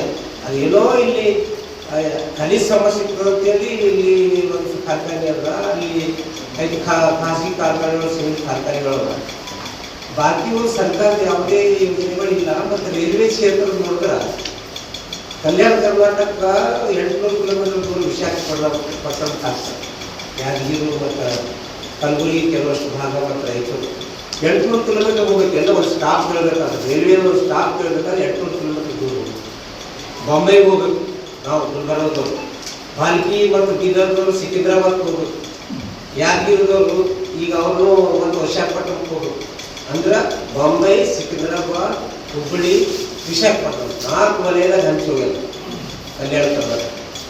ಕಲ್ಯಾಣ ಕರ್ನಾಟಕ ಈ ರೀತಿ ಹಂಚೋಗಲ್ಲ. ನಮ್ಮ ಕಲ್ಯಾಣ ಕರ್ನಾಟಕ 7 ಜಿಲ್ಲೆಗೆ ಜೋಡಿಸೋಂಥ ಟ್ರೈನ್ ಯಾವಾಗ ಆಗ್ಬೇಕು? 7 ಜಿಲ್ಲೆ ಮುಖಾಂತರ ಕಿತ್ತೂರು ಕರ್ನಾಟಕ, ದಕ್ಷಿಣ ಕರ್ನಾಟಕ ಟ್ರೈನ್ ಯಾವಾಗ ಹೋಗ್ಬೇಕು? ಈಗ ನೀವು ಶಿವಮೊಗ್ಗ, ಹುಬ್ಬಳ್ಳಿ ಕಡೆ ನೋಡ್ಕೊಳ್ಳಿ. ಸನ್ಮಾನ್ಯ ಪ್ರಹ್ಲಾದ್ ಜೋಶಿ ಅವರು ಮಂತ್ರಿ ಆದ ನಂತರ ಆಡು ಮುಟ್ಟದ ಗಿಡ ಇಲ್ಲ ಅಂತ ಯಾವ ಪ್ರದೇಶಕ್ಕೆ ಹುಬ್ಬಳ್ಳಿ ಟ್ರೈನ್ ಬರಲ್ಲ ಅಂತಂಗಿಲ್ಲ, ಎಲ್ಲ ಟ್ರೈನ್ ಬರ್ತದೆ. ಆ ರೀತಿ ಅವ್ರು ಮಾಡ್ಕೊಂಡ ಟ್ರೈನ್ಗಳು. ಆದ್ರೆ ನಮ್ಮ ಭಾಗದಾಗ ಇವ್ರು ರೈಲ್ವೆ ಡಿವಿಷನ್ ಕೇಳಬಾರ್ದು, ಗುಲ್ಬರ್ಗ ಕೇಳಬಾರ್ದು, ಬೀದರ್ ಕೇಳಬಾರ್ದು, ರಾಯಚೂರು ಕೇಳಬಾರ್ದು. ಆ ರೀತಿ ಡಿಸ್ಟೆನ್ಸ್ ಮಾಡ್ಬಿಟ್ರು, ಎಲ್ಲ ಕಡೆ ಹಂಚ್ಬಿಟ್ರು. ಈ ರೀತಿ ಏನದಲ್ಲ ಮಲತಾಯಿ ನೋಡಿ ಏನದಲ್ಲ ಮಾಡ್ತಾ ಇದ್ರು. ಅದ್ರ ಜೊತೆಯಲ್ಲಿ ಈ ಒಂದು ನಮ್ಮ ಕಲ್ಯಾಣ ಕರ್ನಾಟಕ ಪ್ರದೇಶಕ್ಕೆ ನಾವು ಕೆಲವು ಡಿಮ್ಯಾಂಡ್ ಇತ್ತು. 6 ಜನ MP ಗಳ ಮುಖಾಂತರ ನಾವು ಪತ್ರ ಬರೆಸಿದ್ದೀವಿ. 13 ಬೇಡಿಕೆ ಇಟ್ಟಿದ್ದೇವೆ ನಾವು. ಬೀದರ್ ಗುಲ್ಬರ್ಗಿಂದ ಬಳ್ಳಾರಿ ತನಕ ಚತುಷ್ಪಥ ರಸ್ತೆ ಆಗಬೇಕು. ಬೆಂಗಳೂರು ತನಕ ಈ ರಸ್ತೆ ಇದ್ದಲ್ಲಿ 6 ತಾಸಿನ ಬೀದರ್ದವ್ರು ನಾವು ಬೆಂಗಳೂರು ಕೊಡ್ತಿದ್ವಿ. ಮತ್ತು ರಾಯಚೂರು ಏಮ್ಸ್ ಆಗಬೇಕು, ಗುಲ್ಬರ್ಗ ರೈಲ್ವೆ ಡಿವಿಷನ್ ಆಗಬೇಕು. ಆಮೇಲೆ 371 ಕಲಂ ಪ್ರಕಾರ ಖರ್ಗೆಯವ್ರನ್ನು ಕೇಳ ಮತ್ತು ಸಿದ್ದರಾಮಯ್ಯವ್ರನ್ನು ಕೇಳ 5,000 ಪ್ಯಾಕೇಜ್ ಹಣ ಕೊಡ್ರಿ. ಮತ್ತು ಭಾರತ್ ಭವನ ಏನಲ್ಲ ಸಮಯಕ್ಕೆ ಅನುಗುಣವಾಗಿ ಮುಗಿಸ್ರಿ. ನಮ್ಮ ಒಂದು ಕಲ್ಯಾಣ ಕರ್ನಾಟಕ ಎಲ್ಲ ಜಿಲ್ಲೆಗಳಲ್ಲಿ ನಮ್ಮದೇ ಆದಂಥ ಖನಿಜ ಸಂಪತ್ತು ಉದ್ಯೋಗ ಸೃಷ್ಟಿ ಕಾರ್ಖಾನೆ ಸ್ಥಾಪನೆ ಮಾಡಿ ನಮ್ಮಲ್ಲಿ ಲಕ್ಷಾಂತರ ಜನ ಬೆಳೆ ಹೋಗ್ತಾ ಇದ್ದಾರೆ ಅಂಥೇಳಿ ಸುಮಾರು 13 ಬೇಡಿಕೆಗಳು ಮಾನ್ಯ ರಾಧಾಕೃಷ್ಣ MP ಸಾಹೇಬ್ ಕೊಟ್ಟರು. ಅವರು ಆ ತಕ್ಷಣವೇ 6 ಜನ MP ಫೋನ್ ಮಾಡಿದ್ರು. ಮತ್ತು ನಮ್ಮ ಗೌರವ ಅಧ್ಯಕ್ಷರು ಸಾಗರ್ ಅವರಿಗೆ ಫೋನ್ ಮಾಡಿದ್ರು. ಅವರು ಲೆಟರ್ ಮಾಡಿದ್ರು. ಪ್ರಧಾನಮಂತ್ರಿಯವರಿಗೆ ಲೆಟರು ಬಜೆಟ್ಗಿಂತ 15 ದಿವಸ ಮೊದಲು ಲೆಟರ್ ಮುಟ್ಟು. ಅಷ್ಟೆಲ್ಲ 7 ಜನ ಕೇಂದ್ರ ಮಂತ್ರಿ ನಾವು ಲೆಟರ್ ಬರೆಸ್ತೀವಿ. ಆ ಒಂದು ಬಜೆಟ್ನಲ್ಲಿ ಗದಗವಾಡಿ ಬಿಟ್ಟು ನಮ್ಮ ಬೇಡಿಕೆದಾಗ ಬೇರೆ ಯಾವ ವಿಷಯನೂ ಪ್ರಸ್ತಾಪ ಇಲ್ಲ. ಇದು ಕೇಂದ್ರ ಸರ್ಕಾರ ಮೊದಲು ಮಲ್ತಾಯಿ ಜೋಡಣೆ ಮಾಡ್ತಿತ್ತು, ಈ ವೈರಿ ಜೋಡಣೆ ಮಾಡೋದು ದುಷ್ಮನಾಗ್ಯಾವ ನಮ್ಮ ಕೇಂದ್ರ ಸರ್ಕಾರ. ನಾವು ಭಾರತ ದೇಶದಾಗ ಇದ್ದೇವ, ಏನು ಪಾಕಿಸ್ತಾನದಾಗ ಇದ್ದೇವೆ, ಏನು ಅಫ್ಘಾನಿಸ್ತಾನ ಇದ್ದಾಗೆ, ಏನು ಬಾಂಗ್ಲಾದೇಶದಾಗ ಇದ್ದೇವೆ. ನೀವು ಮಾತೆಂದ್ರೆ ಬಸವಣ್ಣ ಅಂತೀರಿ, ನೀವು ಆ ಬಸವಣ್ಣ ಕ್ರಾಂತಿ ಕ್ಷೇತ್ರ ಅಂತ ಕಲ್ಯಾಣ ನೋಡಲ್ಲ ಅಂದ್ರೆ ಅರ್ಥ ಏನಿದ್ರು ಕೇವಲ ವರ್ಣನೆ ಮಾಡೋದು ಐತೇನು. ಅದಕ್ಕೆ ಇದೆಲ್ಲ ಆಗಕ್ಕೆ ಕಾರಣ ಏನಂದ್ರೆ ಇದಕ್ಕೆ ಮುಖ್ಯವಾಗಿ ಏನಂದ್ರೆ ಪ್ರಹ್ಲಾದ್ ಜೋಶಿ ಅವ್ರದ್ದು ಕುತಂತ್ರದಲ್ಲಿ ನಮ್ಗೇನೂ ಆಗ್ತಾ ಇಲ್ಲ. ಅಷ್ಟೇ ಅಲ್ಲೇ ನಮ್ಮ ವಿರೋಧ ಪಕ್ಷ ನಾಯಕರಂತ ಖರ್ಗೆ ಸಾಹೇಬರಿಗೆ ನಾವು ವಿನಂತಿ ಮಾಡ್ತೀವಿ, ನೀವು ವಿರೋಧ ಪಕ್ಷ ನಾಯಕರಿದ್ದೀರಿ, ನೀವೇನಲ್ಲ ನಮ್ಮ ಭಾಗದ್ದು ಲೋಕಸಭಾ ಸದಸ್ಯರು, ರಾಜ್ಯಸಭಾ ಸದಸ್ಯರು 8 ಜನ ಆಗ್ತಾರೆ. 2 ರಾಜ್ಯಸಭಾ ಸದಸ್ಯರಲ್ಲ, 6 ಜನ ಲೋಕಸಭಾ ಸದಸ್ಯರು. 8 ಜನಕ್ಕೆ ತಗೊಂಡು ತಾವು ಸಹ ಪ್ರಧಾನಮಂತ್ರಿಯವರಿಗೆ ಒತ್ತಡ ತರಬೇಕಂತೇಳಿ ಈ ಮುಖಾಂತರ ಅವರಿಗೂ ಒತ್ತಡ ತರಬೇಕು. ಯಾಕಂದ್ರೆ ನಾವು ಒಂದು ಪಕ್ಷದವರಲ್ಲ, ಒಂದು ಪಕ್ಷ ಸೀಮಿತ ಅಲ್ಲ. ಹೋರಾಟ ಸಮಿತಿ ಅಂದ್ರೆ ಎಲ್ಲ ಪಕ್ಷಕ್ಕೆ ನಾವು ಒತ್ತಾಯ ಮಾಡ್ತೀವಿ. ಅದಕ್ಕೆ ರಾಯಚೂರಿನಲ್ಲಿ ಏನು ಸಂಬಂಧಪಟ್ಟಂಗ ಸನ್ಮಾನ್ಯ ಖರ್ಗೆಯವರಿಗೆ ಈ ಮುಖಾಂತರ ನಾವು ಮಾನ್ಯ ರಾಧಾಕೃಷ್ಣ ಅವರು ಬರ್ದಾರೆ ಮೊದಲ ಪತ್ರ ರಾಯಚೂರು ಏಮ್ಸ್ ಆಗಬೇಕಂತ ಅಧಿಕೃತ ಅವ್ರ ಪತ್ರನೂ ನಮ್ಮಲ್ಲ. ಯಾಕಂದ್ರೆ ಕಲ್ಯಾಣ ಕರ್ನಾಟಕದಲ್ಲಿ ನಾವು ಎಲ್ಲರೂ ಒಂದಾಗಿ ಹೋರಾಟ ಮಾಡಿದ್ರೆ ಏನಾಗಲ್ಲ, ನಾವು ಬೇರೆ ಬೇರೆ ಹೋರಾಟ ಮಾಡಿದ್ರೆ ಏನೂ ಆಗಲ್ಲ ಅಂತೇಳಿ ಸಂದೇಶ ಮೊನ್ನೆ ದಿವಸ ಅಪ್ಪೋರ್ ಸನ್ನಿಧಾನದಾಗ ಎಲ್ಲ ಹೋರಾಟಗಾರಿ ಹೇಳಿದ್ರು. ಕಲಬುರಗಿಯ ಕೆಲವು ಜನ ವೈಟ್ ಕಾಲರ್ ಜನ ಅಂದರು, ಎಲ್ಲರೂ ಗುಲ್ಬರ್ಗಕ್ಕೆ ಆಗಬೇಕು. ಏಮ್ಸ್ ಗುಲ್ಬರ್ಗ ಆಗಬೇಕು, ಪ್ರೈವೇಟ್ ವಿಜನ್ ಗುಲ್ಬರ್ಗ ಆಗಬೇಕು, ಸೆಂಟ್ರಲ್ ಯೂನಿವರ್ಸಿಟಿ ಗುಲ್ಬರ್ಗ ಆಗಬೇಕು. ಹೇಳ್ತೀನಿ ನಾನು ಎಲ್ಲ ಈಗ ಹೆಸರು ಇಟ್ಕೋತೀರಿ ಕಲ್ಯಾಣ ಕರ್ನಾಟಕ ನೀವು ಹೆಸರು ಮಾತಾಡ್ತೀರಿ, ಪ್ರತಿಯೊಂದು ಸೀಮಿತ ಡಿಸ್ಟಿಕ್ ಅದು ಆಡಬೇಡ ಅಂತ ಉಪದೇಶ ಮಾಡಿ ಸುಮಾರು 3-4 ವರ್ಷ ಆಯ್ತು ನಾವು ಹೇಳಿದ್ದೀವಿ. ಯಾರು ಧ್ವನಿ ಆಗ್ತಾ ಇಲ್ಲ. ಈ ಸಂದರ್ಭದಲ್ಲಿ ಬಸವರಾಜ ದೇಶಮುಖ್, ಡಾಕ್ಟರ್ ಬಸವರಾಜ ಕುಮನೂರು, ಡಾಕ್ಟರ್ ರಜಾಕ್ ಉಸ್ತಾದ್, ವೈದ್ಯನಾಥ್ ಪಾಟೀಲ್, ಚಂದ್ರಶೇಖರ್ ಪಾಟೀಲ್, ರೋಹನ್ ಕುಮಾರ್ ಸೇರಿದಂತೆ ಇತರರಿದ್ದರು. ಬಿಜೆಪಿ ಜಿಲ್ಲಾಧ್ಯಕ್ಷ ಸ್ಥಾನಕ್ಕೆ 3 ಹೆಸರುಗಳನ್ನು ಶಿಫಾರಸು ಮಾಡಲಾಗಿದೆ ಎಂದು ಬಿಜೆಪಿ ಜಿಲ್ಲಾಧ್ಯಕ್ಷ ಹಾಗೂ ನಗರ ಶಾಸಕ ಡಾಕ್ಟರ್ ಶಿವರಾಜ್ ಪಾಟೀಲ್ ಹೇಳಿದರು.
ನಗರದ ಬಿಜೆಪಿ ಕಾರ್ಯಾಲಯದಲ್ಲಿ ಕೋರ್ ಕಮಿಟಿ ಸಭೆ ನಡೆಸಿದ ನಂತರ ಸುದ್ದಿಗಾರರೊಂದಿಗೆ ಮಾತನಾಡಿದ ಅವರು, ಇಂದು ಕೋರ್ ಕಮಿಟಿ ಸಭೆಯಲ್ಲಿ ಪಕ್ಷ ಸಂಘಟನೆ, ಜಿಲ್ಲಾಧ್ಯಕ್ಷರ ಆಯ್ಕೆ ಕುರಿತು ಪ್ರಮುಖವಾಗಿ ಚರ್ಚಿಸಲಾಯಿತು ಎಂದು ತಿಳಿಸಿದ ಅವರು, ಕೋರ್ ಕಮಿಟಿ ಸಭೆಯಲ್ಲಿ ಆಕಾಂಕ್ಷಿಗಳ ಪಟ್ಟಿಯನ್ನು ಪರಿಶೀಲಿಸಿ 3 ಹೆಸರುಗಳನ್ನು ಅಂತಿಮಗೊಳಿಸಲಾಗಿದೆ. ಅವುಗಳನ್ನು ರಾಜ್ಯಾಧ್ಯಕ್ಷರಿಗೆ ಕಳುಹಿಸಿಕೊಡಲಾಗುವುದು ಎಂದು ತಿಳಿಸಿದ ಅವರು, ಪಕ್ಷದ ಸಂಘಟನೆಯ ವಿಚಾರವು ನಿತ್ಯದ ಕೆಲಸ. ನಮ್ಮ ವರಿಷ್ಠರು ಎಲ್ಲವನ್ನು ಗಮನಿಸುತ್ತಿರುತ್ತಾರೆ. ಈಗ ಬಿಜೆಪಿ ಜಿಲ್ಲಾಧ್ಯಕ್ಷ ಸ್ಥಾನದ ಕುರಿತು ಚರ್ಚೆಯಾಗಿದೆ. ಜಿಲ್ಲಾಧ್ಯಕ್ಷರನ್ನು ಯಾರನ್ನು ಮಾಡಬೇಕು ಎಂಬುದನ್ನು ವರಿಷ್ಠರಿಗೆ ಬಿಡಲಾಗಿದೆ. ಜಿಲ್ಲಾ ಘಟಕದಿಂದ 3 ಹೆಸರುಗಳನ್ನು ಶಿಫಾರಸು ಮಾಡಲಾಗಿದೆ ಎಂದರು. ರಾಜ್ಯದಲ್ಲಿ ಬಿಜೆಪಿ ರಾಜ್ಯಾಧ್ಯಕ್ಷರ ವಿರುದ್ಧ ನಡೆಯುತ್ತಿರುವ ಬೆಳವಣಿಗೆಗಳು ಪಕ್ಷಕ್ಕೆ ಹಾನಿಯುಂಟು ಮಾಡುತ್ತಿದೆ. ಕಾರ್ಯಕರ್ತರು ಗೊಂದಲಕ್ಕೀಡಾಗುತ್ತಾರೆ. ಅಧ್ಯಕ್ಷರ ವಿರುದ್ಧ ಮಾತನಾಡುವುದನ್ನು ಮುಂದುವರೆಸಿದರೆ ನಾವು ಸಹಿಸುವುದಿಲ್ಲ. ಪಕ್ಷದ ಹೈಕಮಾಂಡ್ ಇದೆಲ್ಲಕ್ಕೆ ಕಡಿವಾಣ ಹಾಕುವ ಕೆಲಸಕ್ಕೆ ಮುಂದಾಗಬೇಕು. ರಾಜ್ಯಾಧ್ಯಕ್ಷರ ಅಣತಿಯಂತೆ ಕೆಲಸ ಮಾಡುವುದನ್ನು ಎಲ್ಲರೂ ಕಲಿತುಕೊಳ್ಳಬೇಕು ಎಂದರು. ಇವತ್ತು ಕೋರ್ ಕಮಿಟಿ ಸಭೆಯಲ್ಲಿ ಅನೇಕ ಸಂಘಟನೆಯ ವಿಷಯವಾಗಿ ನಾವು ಚರ್ಚೆ ಮಾಡಿದ್ದೇವೆ. ಇವತ್ತು ಬೂತ್ ಕಮಿಟಿ ಆಗಿರ್ಬೋದು, ನಮ್ಮ ಪಕ್ಷದ ಸದಸ್ಯತ್ವ ಅಭಿಯಾನದ ಕುರಿತಾಗಿರ್ಬೋದು ಮತ್ತು ನಮ್ಮ ಪಕ್ಷದ ಕಾರ್ಯಕ್ರಮಗಳು ಮತ್ತು ಮೊನ್ನೆ ಕೇಂದ್ರ ಸರ್ಕಾರ ಮಾಡಿದಂಥ ಬಜೆಟ್ನ ಎಲ್ಲ ಅಂಶಗಳನ್ನು ಜನರಿಗೆ ತಿಳಿಸುವಂಥ ಕೆಲಸ ಕಾರ್ಯಗಳು ನಮ್ಮ ಬೂತ್ ಮಟ್ಟದಿಂದ ಪ್ರಾರಂಭ ಆಗಬೇಕು ಅನ್ನೋ ದೃಷ್ಟಿ ಇವತ್ತು ಕೋರ್ ಕಮಿಟಿ ಸಭೆಯಲ್ಲಿ ಎಲ್ಲರೂ ಚರ್ಚೆ ಮಾಡಿದ್ದೇವೆ. ತಮಗೆ ಗೊತ್ತಿದ್ದಂತೆ ಇವತ್ತು ರಾಜ್ಯ ಸರ್ಕಾರ ಯಾವ ರೀತಿ ದುರಾಡಳಿತ ಮಾಡ್ತಾ ಇದೆ, ಯಾವ ರೀತಿ ಭ್ರಷ್ಟಾಚಾರ ತಾಂಡವಾಡ್ತಾ ಇದೆ ಮತ್ತು ಯಾವ ರೀತಿ ಅವರು ಮೂಲಭೂತ ಸೌಕರ್ಯಗಳಿಗೆ ಅನುದಾನ ಕೊಡದೆ ಇವತ್ತು ನಮಗೆಲ್ಲರಿಗೂ ಒಂದು ರೀತಿ ಎಲ್ಲ ಶಾಸಕರಿಗೆ, ಎಲ್ಲ ಪಕ್ಷದ ಶಾಸಕರಿಗೂ ಜನರ ಮುಂದೆ ಹೋಗಲಾರಂಥ ಪರಿಸ್ಥಿತಿ ನಿರ್ಮಾಣ ಆಗಿದೆ. ಈ ಎಲ್ಲ ವಿಷಯಗಳ ವಿರುದ್ಧ ಹೋರಾಟ ಮಾಡಲಿಕ್ಕೆ ಇವತ್ತು ಸಭೆಯಲ್ಲಿ ಚರ್ಚೆ ಆಯಿತು. ಮತ್ತು ಇದು ಹೋರಾಟ ಒಂದು 1000 ದಿನಗಳು ಮುಕ್ತಾಯ ಆಗ್ತಾ ಇದೆ. ಈ ಒಂದು ಸಮಯದಲ್ಲಿ ನಮ್ಮ BJP ಪಕ್ಷದ ವತಿಯಿಂದ, ನಮ್ಮ ಜಿಲ್ಲಾ ಘಟಕದ ವತಿಯಿಂದ ಸಂಪೂರ್ಣ ನಮ್ಮೆಲ್ಲ ಬೆಂಬಲ ಆ ಹೋರಾಟ ಸಮಿತಿಗೆ ಇರ್ತದೆ. ಮತ್ತು ನಾವೇ ಪಕ್ಷದ ವತಿಯಿಂದ ಒಂದು ತಂಡ ರಚಿಸಿಕೊಂಡು ನಮ್ಮೆಲ್ಲ ಮಾಜಿ ಶಾಸಕರು, ಶಾಸಕರ ನೇತೃತ್ವದಲ್ಲಿ, ಜಿಲ್ಲಾಧ್ಯಕ್ಷರ ನೇತೃತ್ವದಲ್ಲಿ ದೆಹಲಿಗೆ ಹೋಗಬೇಕು, ಅಲ್ಲಿ ನಮ್ಮ ಕೇಂದ್ರ ನಾಯಕರನ್ನು ಭೇಟಿ ಆಗಬೇಕು ಅನ್ನೋ ತೀರ್ಮಾನವನ್ನು ಕೈಗೊಂಡಿದ್ದೇವೆ. ಮುಂದಿನ ದಿನ ಆದಷ್ಟು ಶೀಘ್ರದಲ್ಲೇ ದೆಹಲಿಗೆ ಹೋಗಿ ಅಲ್ಲಿ ನಮ್ಮ ಅಮಿತ್ ಶಾ ಸಾಹೇಬರು, ನಮ್ಮ ಮೋದಿ ಸಾಹೇಬರು ಮತ್ತು ಎಲ್ಲ ನಮ್ಮ ರಾಜ್ಯದ ಮುಖಂಡರನ್ನ ಭೇಟಿಯಾಗಿ ಇವತ್ತು ರಾಯಚೂರಿಗೆ ಏಮ್ಸ್ ಕೊಡಬೇಕು ಅನ್ನೋ ಒತ್ತಾಯ ನಮ್ಮ ಪಕ್ಷದ ವತಿಯಿಂದ ಮಾಡಬೇಕು ಅಂತೇಳಿ ತೀರ್ಮಾನ ಮಾಡಿದ್ದೇವೆ.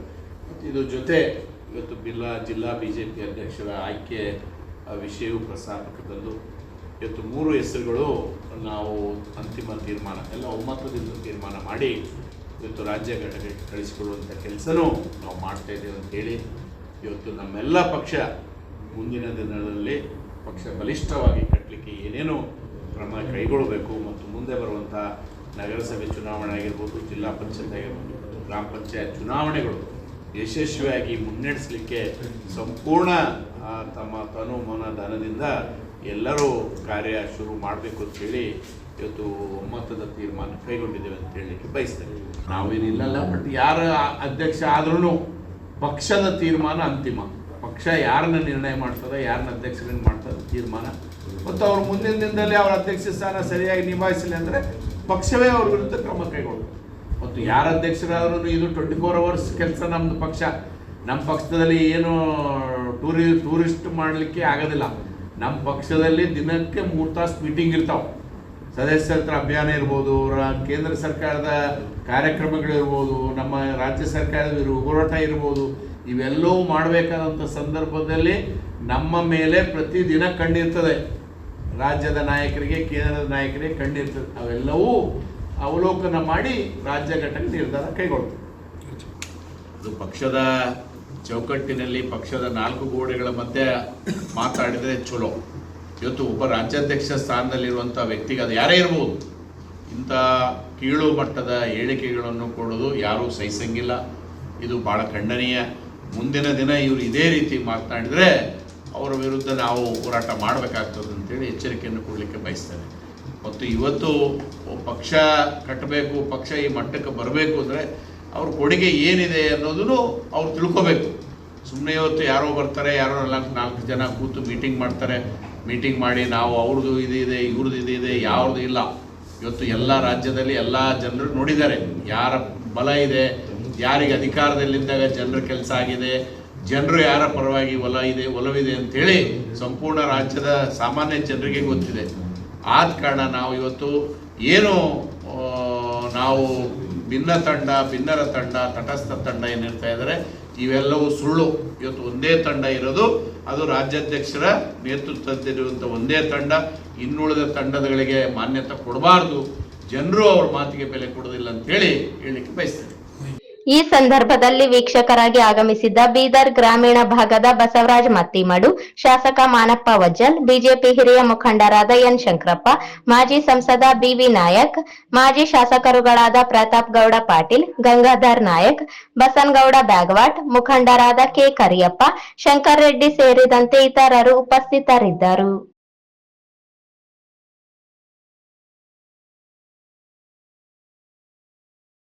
ರಾಜ್ಯದ ಜನರಿಗೆ ಆರೋಗ್ಯ ಹಕ್ಕಿನ ಕುರಿತು ಜಾಗೃತಿ ಮೂಡಿಸಲು ಬೀದರ್ನಿಂದ ಬೆಂಗಳೂರಿನವರೆಗೆ ಜಾಗೃತಿ ಜಾಥಾ ನಡೆಸುತ್ತಿದ್ದೇವೆ. ಫೆಬ್ರವರಿ 3ರಂದು ಬೀದರ್ನಿಂದ ಆರಂಭವಾಗಿದ್ದು ಫೆಬ್ರವರಿ 14ರಂದು ಬೆಂಗಳೂರಿನಲ್ಲಿ ಸಮಾರೋಪಗೊಳ್ಳಲಿದೆ ಎಂದು ವೈದ್ಯ ಡಾಕ್ಟರ್ ಗೋಪಾಲ್ ದಾಬಡೆ ಹೇಳಿದರು.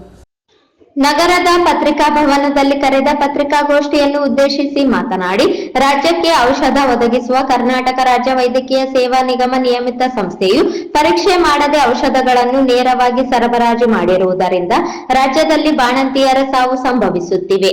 ಬಾಣಂತಿಯರ ಸಾವಿಗೆ ಕಳಪೆ ಔಷಧ ಪೂರೈಕೆ ಹಾಗೂ ಬಳಕೆ ಕಾರಣ. ಹೀಗಾಗಿ ಇದಕ್ಕೆ ಜವಾಬ್ದಾರಿ ಹೊಂದಿದ KSMSCL ಕಂಪನಿ ವಿರುದ್ಧ ಕ್ರಮ ಜರುಗಿಸಬೇಕು ಎಂದು ಆಗ್ರಹಿಸಿದರು. ರಕ್ತನಾಳದೊಳಗೆ ಮಕ್ಕಳಿಗೆ ಕೊಡುವ ಔಷಧವನ್ನು ಪಶ್ಚಿಮ ಬಂಗಾಳದ ಪಶ್ಚಿಮ ಫಾರ್ಮಾಸ್ಯೂಟಿಕಲ್ ಲಿಮಿಟೆಡ್ ಕಂಪನಿ ಬಳ್ಳಾರಿ ಜಿಲ್ಲಾಸ್ಪತ್ರೆಗೆ ಸರಬರಾಜು ಮಾಡಿದೆ. ಈ ಔಷಧವು ಗುಣಮಟ್ಟದಿಂದ ಕೂಡಿರಲಿಲ್ಲವೆಂಬ ಕಾರಣ ಗೊತ್ತಿದ್ದರೂ ಸರ್ಕಾರ ಎಚ್ಚೆತ್ತುಕೊಳ್ಳುತ್ತಿಲ್ಲ ಎಂದು ದೂರಿದರು. ವಿವಿಧ ಜಿಲ್ಲಾಸ್ಪತ್ರೆಗಳಲ್ಲಿ ಗುಣಮಟ್ಟವಿಲ್ಲದ ಔಷಧ ನೀಡಿದ್ದರಿಂದ ತಾಯಂದಿರು ಸಾವನ್ನಪ್ಪಿದ ಬಗ್ಗೆ ಅಭಿಪ್ರಾಯ ಕ್ರೋಢೀಕರಿಸಲಾಗುತ್ತಿದೆ. ಪಶ್ಚಿಮ ಬಂಗಾಳದ KSMSL ಕಂಪನಿಯನ್ನು ಕಪ್ಪು ಪಟ್ಟಿಗೆ ಸೇರಿಸಿ ಅದನ್ನು ವೆಬ್ಸೈಟ್ನಲ್ಲಿ ಹಾಕಬೇಕು. ರಾಜ್ಯದ ಸಿಎಂ ಹಾಗೂ ಆರೋಗ್ಯ ಸಚಿವರು ಇದನ್ನು ಸರಿಪಡಿಸುವ ಕ್ರಮ ಕೈಗೊಳ್ಳಬೇಕು ಎಂದು ಒತ್ತಾಯಿಸಿದರು. ಆದ್ರೆ ಇದನ್ನ ತಮಿಳುನಾಡಲ್ಲಿ ಮಾಡ್ತಾ ಇದ್ದಾರೆ. ತಮಿಳುನಾಡಲ್ಲಿ ಏನ್ ಮಾಡ್ತಾರಪ್ಪ ಅಂತಂದ್ರೆ, ಪ್ರತಿ ಔಷಧಿ ಬ್ಯಾಚ್ ಬಂದ ತಕ್ಷಣ ಅದನ್ನ ಕ್ವಾರಂಟೈನ್ ಮಾಡಿಬಿಟ್ಟು ಅದನ್ನ ಟೆಸ್ಟಿಗೆ ಕಳಿಸ್ತಾರೆ. ಟೆಸ್ಟಿಗೆ ಕೊಟ್ಟಾದ್ಮೇಲೆ ಅದು ರಿಪೋರ್ಟ್ ಬಂದ ಮೇಲೆ ಔಷಧಿ ಬಿಡುಗಡೆ ಮಾಡ್ತದೆ. ಆ ಔಷಧಿ ಕಳಪೆ ಗುಣಮಟ್ಟದಿದ್ದಪ್ಪ ಅಂತಂದ್ರೆ ಮತ್ತೆ ಔಷಧಿ ಕಂಪನಿಗೆ ತಿರುಗಿ ಕಳಿಸಿ ಆ ಔಷಧಿಯನ್ನ ನೀವು ಸರಿ ಮಾಡಿ ಕಳಿಸಿ, ಇಲ್ಲಂದ್ರೆ ನಿಮ್ಮನ್ನ ಬ್ಲಾಕ್ ಲಿಸ್ಟ್ ಮಾಡ್ತೀವಿ. ಬ್ಲಾಕ್ ಲಿಸ್ಟ್ ಮಾಡಿಬಿಟ್ಟು ಏನ್ ಮಾಡ್ತೀವಿ, ನಿಮ್ಮ ಹೆಸರನ್ನ ವೆಬ್ಸೈಟ್ ಅಲ್ಲಿ ಹಾಕ್ತೀವಿ ಅಂತ ಹೇಳ್ತೀವಿ. ಸೊ ಇದೇನು ನಾವೇನ್ ಕೇಳ್ತಾ ಇದ್ದೀವಿ, ನಮ್ಮ ದೇಶದಲ್ಲೇ ಪಕ್ಕದಲ್ಲಿರುವಂತಹ ತಮಿಳುನಾಡಲ್ಲೇ ಮಾಡ್ತಾ ಇರುವಂತಹ ಒಂದು ಉದಾಹರಣೆಯನ್ನ ನಾವು ಕೊಟ್ಟು ಹೇಳ್ತಾ ಇದ್ದೀವಿ. ಇದು ತಮಿಳುನಾಡಲ್ಲಿ ಆಗ್ತಾ ಇದೆ, ಆಮೇಲೆ ಕೇರಳದಲ್ಲಿ ಆಗ್ತಾ ಇದೆ, ಮತ್ತೆ ರಾಜಸ್ಥಾನ, 3 ರಾಜ್ಯಗಳಲ್ಲಿ ಇದು ಬಹಳ ಚೆನ್ನಾಗಿ ನಡೀತಾ ಇದೆ ಕಾರ್ಯಕ್ರಮ. ಸೊ ಫಸ್ಟ್ ನಾವೇನ್ ಹೇಳ್ತಾ ಇದ್ದೀವಿ ಸರ್ಕಾರಕ್ಕೆ ಅಂದ್ರೆ, ನಾವು ಉತ್ತಮ ಗುಣಮಟ್ಟದ ಔಷಧಿಗಳನ್ನ ಮಾತ್ರ ನೀವು ನಮ್ಮ ಜನರಿಗೆ ಕೊಡುವ ಹಾಗೆ ಮಾಡ್ರಿ. ವಿಷಭರಿತ ಅಥವಾ ಕೊಲ್ಲುವಂತ ಔಷಧಿಗಳನ್ನ ನೀವು ಕೊಡಬಾರದು. ಮತ್ತೆ ಅದು ನೀವು ಟೆಕ್ನಾಲಜಿ ತಂತ್ರಜ್ಞಾನವನ್ನು ಉಪಯೋಗಿಸಿಕೊಂಡು ಅದನ್ನು ಮಾಡಲಿಕ್ಕೆ ಸರಿ ಮಾಡಲಿಕ್ಕೆ ಸಾಧ್ಯ ಇದೆ. ಇದು ಮೊದಲನೇ ಡಿಮ್ಯಾಂಡ್. ಎರಡನೇ ಡಿಮ್ಯಾಂಡ್ ಏನಪ್ಪಾ ಅಂತ ಹೇಳಿದ್ರೆ, ಈಗ ಯಾವುದೋ ಒಬ್ಬ ವ್ಯಕ್ತಿ ಸರ್ಕಾರಿ ಆಸ್ಪತ್ರೆಗೆ ಹೋದ್ರೆ ನಮ್ಮ ಕರ್ನಾಟಕದಲ್ಲಿ ಅವ್ರಿಗೆ ಏನ್ ಮಾಡ್ತಾರೆ, ಅಲ್ಲಿ ವೈದ್ಯರು ಹೊರಗಡೆಯಿಂದ ಬರ್ಕೊಡ್ತಾರೆ, ನಮ್ಮ ಹತ್ರ ಇಲ್ಲಪ್ಪ ನೀನು ಅಲ್ಲಿ ಹೊರಗಡೆ ಹೋಗಿರ್ತಾರೆ. ಈ ತರ ಆಗಬಾರದು, ಈ ಥರದ್ದು ಆಗಲೇಬಾರದು. ಯಾವುದೇ ಔಷಧಿಯನ್ನ ವೈದ್ಯರು ಬರ್ಕೊಟ್ರೆ ಆ ಆಸ್ಪತ್ರೆಯಲ್ಲೇ, ಅದು ಜಿಲ್ಲಾಸ್ಪತ್ರೆಯಲ್ಲಿ, ತಾಲೂಕು ಆಸ್ಪತ್ರೆಯಲ್ಲಿ, ಪ್ರಾಥಮಿಕ ಆರೋಗ್ಯ ಕೇಂದ್ರದಲ್ಲಿ ಅಲ್ಲಿಯೇ ಲಭ್ಯ ಹಾಗೆ ಮಾಡೋದೇ ಆ ಸರ್ಕಾರದ ಜವಾಬ್ದಾರಿ. ಸರ್ಕಾರ ಮಾಡಬೇಕು. ಬಹಳ ಜನ ಕೇಳ್ತಾರೆ, ಅಷ್ಟು ದುಡ್ಡು ಇರ್ಬೇಕಲ್ಲಪ್ಪ ನಮ್ಮ ಹತ್ರ ಅಂತ ಹೇಳಿ. ಇಲ್ಲ, ಇದು ದುಡ್ಡಿನ ಸಮಸ್ಯೆ ಅಲ್ವೇ ಅಲ್ಲ. ಯಾಕಂದ್ರೆ ಇವಾಗ ನಾನು ಹೇಳಿದಾಗೆ ತಮಿಳುನಾಡು ಮಾಡಿದೆ, ಕೇರಳ ಮಾಡಿದೆ, ಆಮೇಲೆ ರಾಜಸ್ಥಾನ ಸರ್ಕಾರ. ಇವಾಗ ನೀವು ಈ 3 ರಾಜ್ಯಗಳಲ್ಲಿ ಅಲ್ಲಿ ಇರುವಂತಹ ರಾಜ್ಯದವರು ಆ ಆಸ್ಪತ್ರೆಗೆ ಹೋದ್ರೆ ಎಲ್ಲಾ ಮೆಡಿಸಿನ್ ಅನ್ನು ಅವರಿಗೆ ಅಲ್ಲಿ ಉಚಿತವಾಗಿ ಸಿಗುವ ಹಾಗೆ ಸರ್ಕಾರ ಮಾಡಿದೆ ಈ 3 ರಾಜ್ಯಗಳಲ್ಲಿ. ಆ ಒಂದು ಮಾಡೆಲ್ ಅನ್ನ ನಾವು ಕರ್ನಾಟಕಕ್ಕೆ ತರಬೇಕು ಅಂತ ನಾವು ಹೇಳ್ತೇವೆ. ಅದು ಮಾಡಲಿಕ್ಕೆ ಸಾಧ್ಯ ಇದೆ ಬಹಳಷ್ಟು ಸರ್ಕಾರ. ಅದಕ್ಕೆ ನಾವು ಮೆಡಿಕಲ್ ಅಲ್ಲಿ ಬಲ್ಕ್ ಪ್ರೊಕ್ಯೂರ್ಮೆಂಟ್ ಅಂತ ಹೇಳ್ತೀವಿ.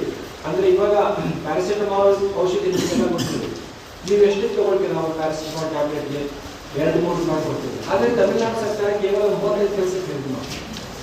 ಇದು ವಿಚಾರ ಮಾಡ್ಬೇಕು ನಾವು. 35 ಪೈಸಾ ಇದೆ ಅಂದ್ರೆ ಕಡಿಮೆ ಬೆಲೆ, ಅದು ಕಡಿಮೆ ಗುಣಮಟ್ಟದ ಅಲ್ಲ. It has the same action. Actually it is produce with the same company. ಒಂದೇ ಕಂಪನಿ ಆ ಔಷಧಿನ 35 ಪೈಸೆಗೆ ಮಾರಾಟ ಮಾಡ್ತದೆ, 3 ರೂಪಾಯಿಗೂ ಮಾರಾಟ. ಅಂದ್ರೆ ಗುಣಮಟ್ಟ ಮಾತ್ರ ಸರಿಯಾಗಿರ್ತದೆ, ಅದು ಕೆಲಸ ಮಾಡ್ತಾ ಇರ್ತದೆ. ಸೊ ನಾವೇನ್ ಕೇಳ್ತಾ ಇದೀವಿ ಅಂತಂದ್ರೆ, ಯಾವುದೇ ಒಬ್ಬ ವ್ಯಕ್ತಿ ಅವನು ಜಿಲ್ಲಾ ಆಸ್ಪತ್ರೆಗೆ ಹೋಗ್ಲಿ, ತಾಲೂಕು ಆಸ್ಪತ್ರೆಗೆ ಹೋಗ್ಲಿ, ಅಲ್ಲಿ ಅವನು ನೋಡಿರುವಂತ ಅವ್ರಿಗೇನು ಔಷಧಿಗಳನ್ನ ಬರೆದು ಕೊಟ್ಟಿದ್ದಾರೆ ಅಲ್ಲಿಯೇ ಸಿಗುವ ಹಾಗೆ ಮಾಡೋ ಜವಾಬ್ದಾರಿ ಕರ್ನಾಟಕ ಸರ್ಕಾರದ್ದು. ಅದೇ KSMSL ಅಂತ ಹೇಳಿದ್ರೆ, Karnataka state medical supplies logistic society ಅಂತ ಏನು KSMSL, ಅದರದ್ದು ಜವಾಬ್ದಾರಿ ಆಗಬೇಕು. ಇದೇ ಮಾತನ್ನ ನಮ್ಮ ಆರೋಗ್ಯ ಮಂತ್ರಿಗಳು ಯಾರು ಸನ್ಮಾನ್ಯ ಶ್ರೀ ದಿನೇಶ್ ಗುಂಡೂರಾವ್ ಅವರು 2023 ಏನು ಬೆಳಗಾವಿಯಲ್ಲಿ ಚಳಿಗಾಲ ಅಧಿವೇಶನ ಮಾಡಿದ್ದು, ಅದ್ರಲ್ಲಿ ಇದೇ ಮಾತನ್ನ ಹೇಳಿದ್ದಾರೆ. ಏನ್ ಹೇಳಿದಾರಪ್ಪ ಅಂತಂದ್ರೆ, ಯಾವುದೇ ಒಬ್ಬ ವ್ಯಕ್ತಿ ನಮ್ಮ ಜಿಲ್ಲಾ ಆಸ್ಪತ್ರೆ, ತಾಲೂಕು ಆಸ್ಪತ್ರೆಗೆ ಬಂದ್ರೆ ಅವ್ರಿಗೆ ಎಲ್ಲಾ ಔಷಧಿಗಳು ಅಲ್ಲೇ ಸಿಗುವ ಹಾಗೆ ಮಾಡೋದೇ ನಮ್ಮ ಕರ್ತವ್ಯ. ಆದ್ರೆ ಅವ್ರು ಹೇಳಿದಾರಷ್ಟೇ ಮಾಡಲಿಲ್ಲ. ನಾವೆಲ್ಲ ಈ ಜಾಥಾದ ಮುಖಾಂತರ ಅವ್ರಿಗೆ ನೆನಪು ಮಾಡಿಕೊಡ್ತಾ ಇದ್ದೀವಿ ಅವ್ರು ಹೇಳಿರೋ ಮಾತನ್ನ. ಆಮೇಲೆ ಇನ್ನೊಂದು ಅಂಶ ಹೇಳ್ತೀನಿ, ಈ ತಾಯಂದ್ರ ಸಾವು ಆಯ್ತಲ್ಲ ಬಳ್ಳಾರಿಯಲ್ಲಿ, ಆವಾಗ ನಮ್ಮ ರಾಜ್ಯದ ಮುಖ್ಯಮಂತ್ರಿಗಳಾದಂಥ ಸಿದ್ದರಾಮಯ್ಯ ಅವರು ಹೇಳಿದ್ದಾರೆ, ನಾವು ತಮಿಳುನಾಡು ಮಾದರಿಯಾಗಿ ನಮ್ಮ ರಾಜ್ಯದಲ್ಲಿ ತರಬೇಕು ಅಂತ ಹೇಳಿದ್ದಾರೆ. ಸೊ ನಮ್ಮ ಆರೋಗ್ಯ ಮಂತ್ರಿಗಳು ಹೇಳಿದ್ದಾರೆ, ಮುಖ್ಯಮಂತ್ರಿಗಳು ಹೇಳಿದ್ದಾರೆ, ಈ ಒಂದು ಜಾಥಾ ಮುಖಾಂತರ ನಾವೇನು ಹೇಳ್ತಾ ಇದ್ದೀವಿಪ್ಪ ಅಂತಂದರೆ, ನಮಗೆ ನಿಮ್ಮ ಬೆಂಬಲ ಇದೆ ಸರ್, ನೀವು ಈ ಕೆಲಸವನ್ನು ಮಾಡಬೇಕು ಅಂತ ಒಂದು ಧ್ವನಿ ಎತ್ತಲಿಕ್ಕೆ ನಾವು ಈ ಜಾಥಾವನ್ನು ಮಾಡ್ತಾ ಇದ್ದೀವಿ. ಮತ್ತೆ ನಮ್ಮ ಮಾನ್ಯ ಮುಖ್ಯಮಂತ್ರಿಗಳು ಹೇಳಿದ್ದು, ಮತ್ತೆ ಮಾನ್ಯ ಆರೋಗ್ಯ ಮಂತ್ರಿಗಳು ಹೇಳಿದ್ದು, ಅವರು ಬೆಂಬಲಿಸಲಿಕ್ಕೆ ಈ ಮಾತನ್ನು ನಾವು ಅವರಿಗೆ ಮಾಡಿಕೊಡ್ತಾ ಇದ್ದೀವಿ. ಇನ್ನೊಂದು ಅಂಶ ಇದೆ, ಈ ಡ್ರಗ್ ಆಕ್ಷನ್ ಫೋರಂ ಕರ್ನಾಟಕದಲ್ಲೂ ಇದು 15 ವರ್ಷದಿಂದ ನಾವು ಬೇಡಿಕೆ ಮಾಡ್ತಾ ಇದ್ದೀವಿ. ಏನಪ್ಪ ಅಂದರೆ, ಯಾವುದೇ ಒಬ್ಬ ವ್ಯಕ್ತಿ ಸರ್ಕಾರಿ ಆಸ್ಪತ್ರೆಗೆ ಉಚಿತ ಔಷಧಿ ಸಿಗಬೇಕು ಅನ್ನೋ ಒಂದು ನಾವು ಕೆಲಸ ಮಾಡ್ತಾ ಇದ್ದೀವಿ. ಹಲವಾರು ಪತ್ರಗಳನ್ನ ಬರ್ತಿದ್ದೀವಿ, ಹಲವಾರು ಆರೋಗ್ಯ ಮಂತ್ರಿಗಳನ್ನ ಭೇಟಿ ಮಾಡಿದ್ದೀವಿ, ಮನವಿ ಪತ್ರವನ್ನು ಸಲ್ಲಿಸಿದ್ದೀವಿ, ಡಿಸಿಗೆ ಭೇಟಿಯಾಗಿದ್ದೀವಿ. ಆದರೂ ಕೂಡ ಏನೂ ಆಗಿಲ್ಲ. ಬಹಳ ದೊಡ್ಡ ದುರ್ದೈವ ಏನಪ್ಪ ಅಂತಂದರೆ, ಹೋದ ವರ್ಷ ಅಕ್ಟೋಬರ್ ನವೆಂಬರಲ್ಲಿ ತಾಯಿಗೆ ಮರಣ ಆಗಿದೆ. ಬಹಳ ನೋವುಂಟು ಮಾಡುವಂಥ ಒಂದು ಸಮಸ್ಯೆ ಇತ್ತು. ಅದಾದಮೇಲೆ ಇದೇ ಜನವರಿ 29 ಪ್ರಜಾವಾಣಿಯಲ್ಲಿ ಫ್ರಂಟ್ ಪೇಜ್ನಲ್ಲಿ ಒಂದು ಸ್ಟೋರಿ ಇದೆ. ಏನಪ್ಪ ಅಂತಂದರೆ, ಹುಬ್ಬಳ್ಳಿಯಲ್ಲಿ ಏನು ಒಂದು ಗೋಡೌನ್ ಇದೆ, ಅಲ್ಲಿ ಔಷಧಿಗಳೇ ಇಲ್ಲ. ಬಹಳ ದೊಡ್ಡ ಶಾಕಿಂಗ್ ನ್ಯೂಸ್ ಇದು ಖಂಡಿತವಾಗಿ. ಸೊ ಇದಕ್ಕೆ ಸಂಬಂಧಪಟ್ಟಿರುವಂತಹ ಮಾಹಿತಿಗಳನ್ನೆಲ್ಲ ಈ ಬುಕ್ಲೆಟ್ ಅಲ್ಲಿ ಇದೆ. ಪ್ರತಿಯೊಂದು ಈಗ 10 ವರ್ಷದಿಂದ ನಾವು ಡೆಕ್ಕನ್ ಹೆರಾಲ್ಡ್ ಪತ್ರಿಕೆಗಳಲ್ಲಿ ಮಾಡಿರುವಂತಹ ಒಂದು ಲೇಖನ ಇದೆ. ಯಾವುದು ಎಷ್ಟು ವರ್ಷದಿಂದ ಸಂಸ್ಥೆ ಮಾಡ್ತಾ ಇದ್ದೀವಿ? 15 ವರ್ಷದಿಂದ ನಾವು ಮಾಡ್ತಾ ಇದ್ದೀವಿ. ಇದರಲ್ಲಿ 10 ವರ್ಷ ಹಿಂದೆ ಡೆಕ್ಕನ್ ರಾಯಚೂರಿಗೆ ಬಂದು ಎಷ್ಟು ಜಾಥಾ ಮಾಡಿದ್ದೀರಾ? 10 ವರ್ಷದಲ್ಲಿ ರಾಯಚೂರಲ್ಲಿ ಸುಮಾರು 7 ವರ್ಷದಿಂದ ಬಂದಿದ್ದೀವಿ. 7 ವರ್ಷ ಆದ್ಮೇಲೆ ಈ ಸಂದರ್ಭದಲ್ಲಿ ಗೋಪಿಕುಮಾರ್, ರಾಧಾ, ಶಿವರಾಮ ರೆಡ್ಡಿ, ಹಫೀಜುಲ್ಲಾ ಸೇರಿದಂತೆ ಇತರರಿದ್ದರು.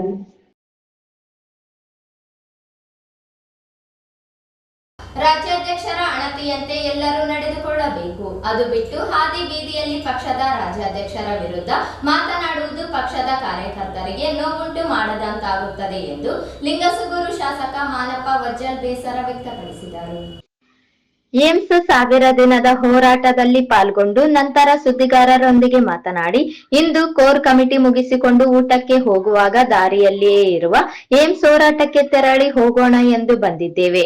ಇದು ಪಕ್ಷಾತೀತ ಹೋರಾಟಕ್ಕೆ ನಮ್ಮ ಬೆಂಬಲ ಇದೆ ಎಂದು ಹೇಳಿದ ಅವರು, ಬಿಜೆಪಿ ಜಿಲ್ಲಾಧ್ಯಕ್ಷರ ಪಟ್ಟಿ ಸಿದ್ಧವಾಗಿದ್ದು 3 ಹೆಸರುಗಳನ್ನು ರಾಜ್ಯ ಮಟ್ಟದ ನಾಯಕರಿಗೆ ರವಾನಿಸಲಾಗುವುದು ಎಂದು ತಿಳಿಸಿದರು. ಹೊಸ ಅಧ್ಯಕ್ಷರ ಆಯ್ಕೆಗಾಗಿ ಇವತ್ತು ನಮ್ಮ ಜಿಲ್ಲೆಯ ಅಧ್ಯಕ್ಷರು ಶಾಸಕ ಮಿತ್ರರು ಡಾಕ್ಟರ್ ಶಿವರಾಜ್ ಪಾಟೀಲ್ ಅವರ ಅಧ್ಯಕ್ಷತೆಯಲ್ಲಿ ಕೋರ್ ಕಮಿಟಿಯನ್ನು ಕರೆದಿದ್ದೀವಿ. ಇವತ್ತು ಕೋರ್ ಕಮಿಟಿಯಲ್ಲಿ ನಾವೆಲ್ಲರೂ ಭಾಗವಹಿಸಿ ಮುಂದಿನ ಜಿಲ್ಲಾಧ್ಯಕ್ಷರು ಯಾರಾಗಬೇಕು ಅಂತಕ್ಕಂಥದ್ದನ್ನು 3 ಜನರ ಹೆಸರು ಆಯ್ಕೆ ಮಾಡಿ ಇವತ್ತು ನಮ್ಮ ಜಿಲ್ಲಾ ಇನ್ಚಾರ್ಜ್ ಇರ್ತಕ್ಕಂಥ ಬಸವರಾಜ್ ಮುತ್ತಿಮೂಡವರು ಕಲಬುರಗಿ ಗ್ರಾಮೀಣ ಶಾಸಕರು ಅವ್ರನ್ನ ಇವತ್ತಲ್ಲಿ ಚುನಾವಣೆ ಅಧಿಕಾರಿಗಳಾಗಿ ನಮ್ಮ ಜಿಲ್ಲೆಗೆ ಹಾಕಿರ್ತಕ್ಕಂಥದ್ದು. ಅವರ ಒಂದು ಮುಖಂಡತ್ವದಲ್ಲಿ ಮತ್ತು ನಮ್ಮ ಜಿಲ್ಲೆ ಅಧ್ಯಕ್ಷರು ನಮ್ಮ ಶಾಸಕರು ಅಧ್ಯಕ್ಷತೆಯಲ್ಲಿ ಇವತ್ತು 3 ಜನ ಹೆಸರನ್ನು ನಾವು ರಾಜ್ಯ ಮಟ್ಟಕ್ಕೆ ಕಳಿಸಿರ್ತಕ್ಕಂಥದ್ದು. ಇದರ ಜೊತೆಯಲ್ಲಿ ಪಕ್ಷದಲ್ಲಿ ನಡೀತಕ್ಕಂಥ ಅನೇಕ ಘಟನೆಗಳು ಇವತ್ತು ಅನೇಕ ಜನ ಹೇಳಿಕೆ ಕೊಟ್ಟು ಇವತ್ತು ರಾಜ್ಯಾಧ್ಯಕ್ಷರು ಇರ್ಬೋದು, ಇನ್ನೊಂದಿರ್ಬೋದು, ಈ ರೀತಿ ಹೇಳಿಕೆಗಳು ಕೊಡೋದ್ರಿಂದ ಪಕ್ಷದಲ್ಲಿ ಅನೇಕ ಸ್ವಲ್ಪ ಸಮಸ್ಯೆಗಳು ಉದ್ಭವಿಸ್ತಕ್ಕಂಥದ್ದು, ಕಾರ್ಯಕರ್ತರಲ್ಲಿ ಗೊಂದಲಗಳನ್ನು ಆಗ್ತಕ್ಕಂಥದ್ದನ್ನು ಇವತ್ತು ನಾವು ಕಾಣ್ತಾ ಇದ್ದೀವಿ. ಯಾಕಂದರೆ ಜಿಲ್ಲೆಯಲ್ಲಿರ್ತಕ್ಕಂಥ ಪ್ರತಿ ಜಿಲ್ಲೆಗಳಲ್ಲಿರ್ತಕ್ಕಂಥ ಕಾರ್ಯಕರ್ತರು ಭಾಳಷ್ಟು ಬೇಜಾರು ಮಾಡ್ಕೊತಿದ್ದಾರೆ. ರಾಜ್ಯಾಧ್ಯಕ್ಷರ ಬಗ್ಗೆ ಮಾತನಾಡ್ತಕ್ಕಂಥದ್ದಾಗಲಿ, ಮೊದಲು ಪಕ್ಷ ಕಟ್ಟಿ ಬೆಳೆಸಿದಂಥವ್ರ ಬಗ್ಗೆ ಮಾತನಾಡ್ತಕ್ಕಂಥದ್ದಾಗಲಿ, ಇದು ನಿಲ್ಲಬೇಕಾಗಿದೆ. ಇದನ್ನು ನಿಲ್ಲಿಸ್ತಕ್ಕಂಥದ್ದಕ್ಕೆ ನಾವೆಲ್ಲರೂ ಇವತ್ತು ನಮ್ಮ ರಾಜ್ಯ ಹೈಕಮಾಂಡ್ ಇರ್ಬೋದು, ಇವತ್ತು ರಾಷ್ಟ್ರೀಯ ಹೈಕಮಾಂಡದ ಇದ್ರ ಮೇಲೆ ಒತ್ತಡವನ್ನು ಹಾಕ್ತಾ ಇದೀವಿ. ನಾವು ಇದು ನಿಲ್ಲಬೇಕು. ಪಕ್ಷ ಸಂಘಟನೆ ಆಗ್ತಾ ಇದೆ. ನಮ್ಮ ಪಕ್ಷ ಬಹಳ ಬಲಿಷ್ಠವಾಗಿದೆ, ಶಕ್ತಿಯುತವಾಗಿದೆ.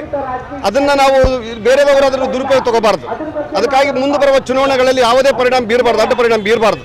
ಹೀಗಾಗಿ ರಾಜ್ಯಾಧ್ಯಕ್ಷರ ಮೇಲೆ ಯಾವುದೇ ಅಪಾದನೆ ಮಾಡ್ತಕ್ಕಂಥದ್ದಾಗಲಿ, ಅವ್ರ ಮೇಲೆ ಹೇಳಿಕೆಗಳು ಕೊಡ್ತಕ್ಕಂಥದ್ದಾಗಲಿ, ಅವ್ರ ಬಗ್ಗೆ ಮನಸ್ಸು ನಿಂದಿಸಿ ಮಾತಾಡ್ತಕ್ಕಂಥದ್ದಾಗಲಿ, ಇದಕ್ಕೆ ನಿಲ್ಲಬೇಕು ಅಂತಕ್ಕಂಥದ್ದನ್ನ ಹೇಳಿಕೆ ಕೊಡೋಂಥವ್ರ ಮೇಲೆ ನಾವು ಮನವಿ ಮಾಡ್ಕೊಂತೀವಿ. ಮೊದಲು ಫಸ್ಟ್ ಈಗ ಕೆಲವೊಂದು ಹೇಳಿಕೆಗಳು ಕೊಡೋದ್ರಿಂದ ಬಣ ರಾಜಕೀಯ ಅಂತ ತೋರಿಸ್ಕೊಡ್ತೈತಿ.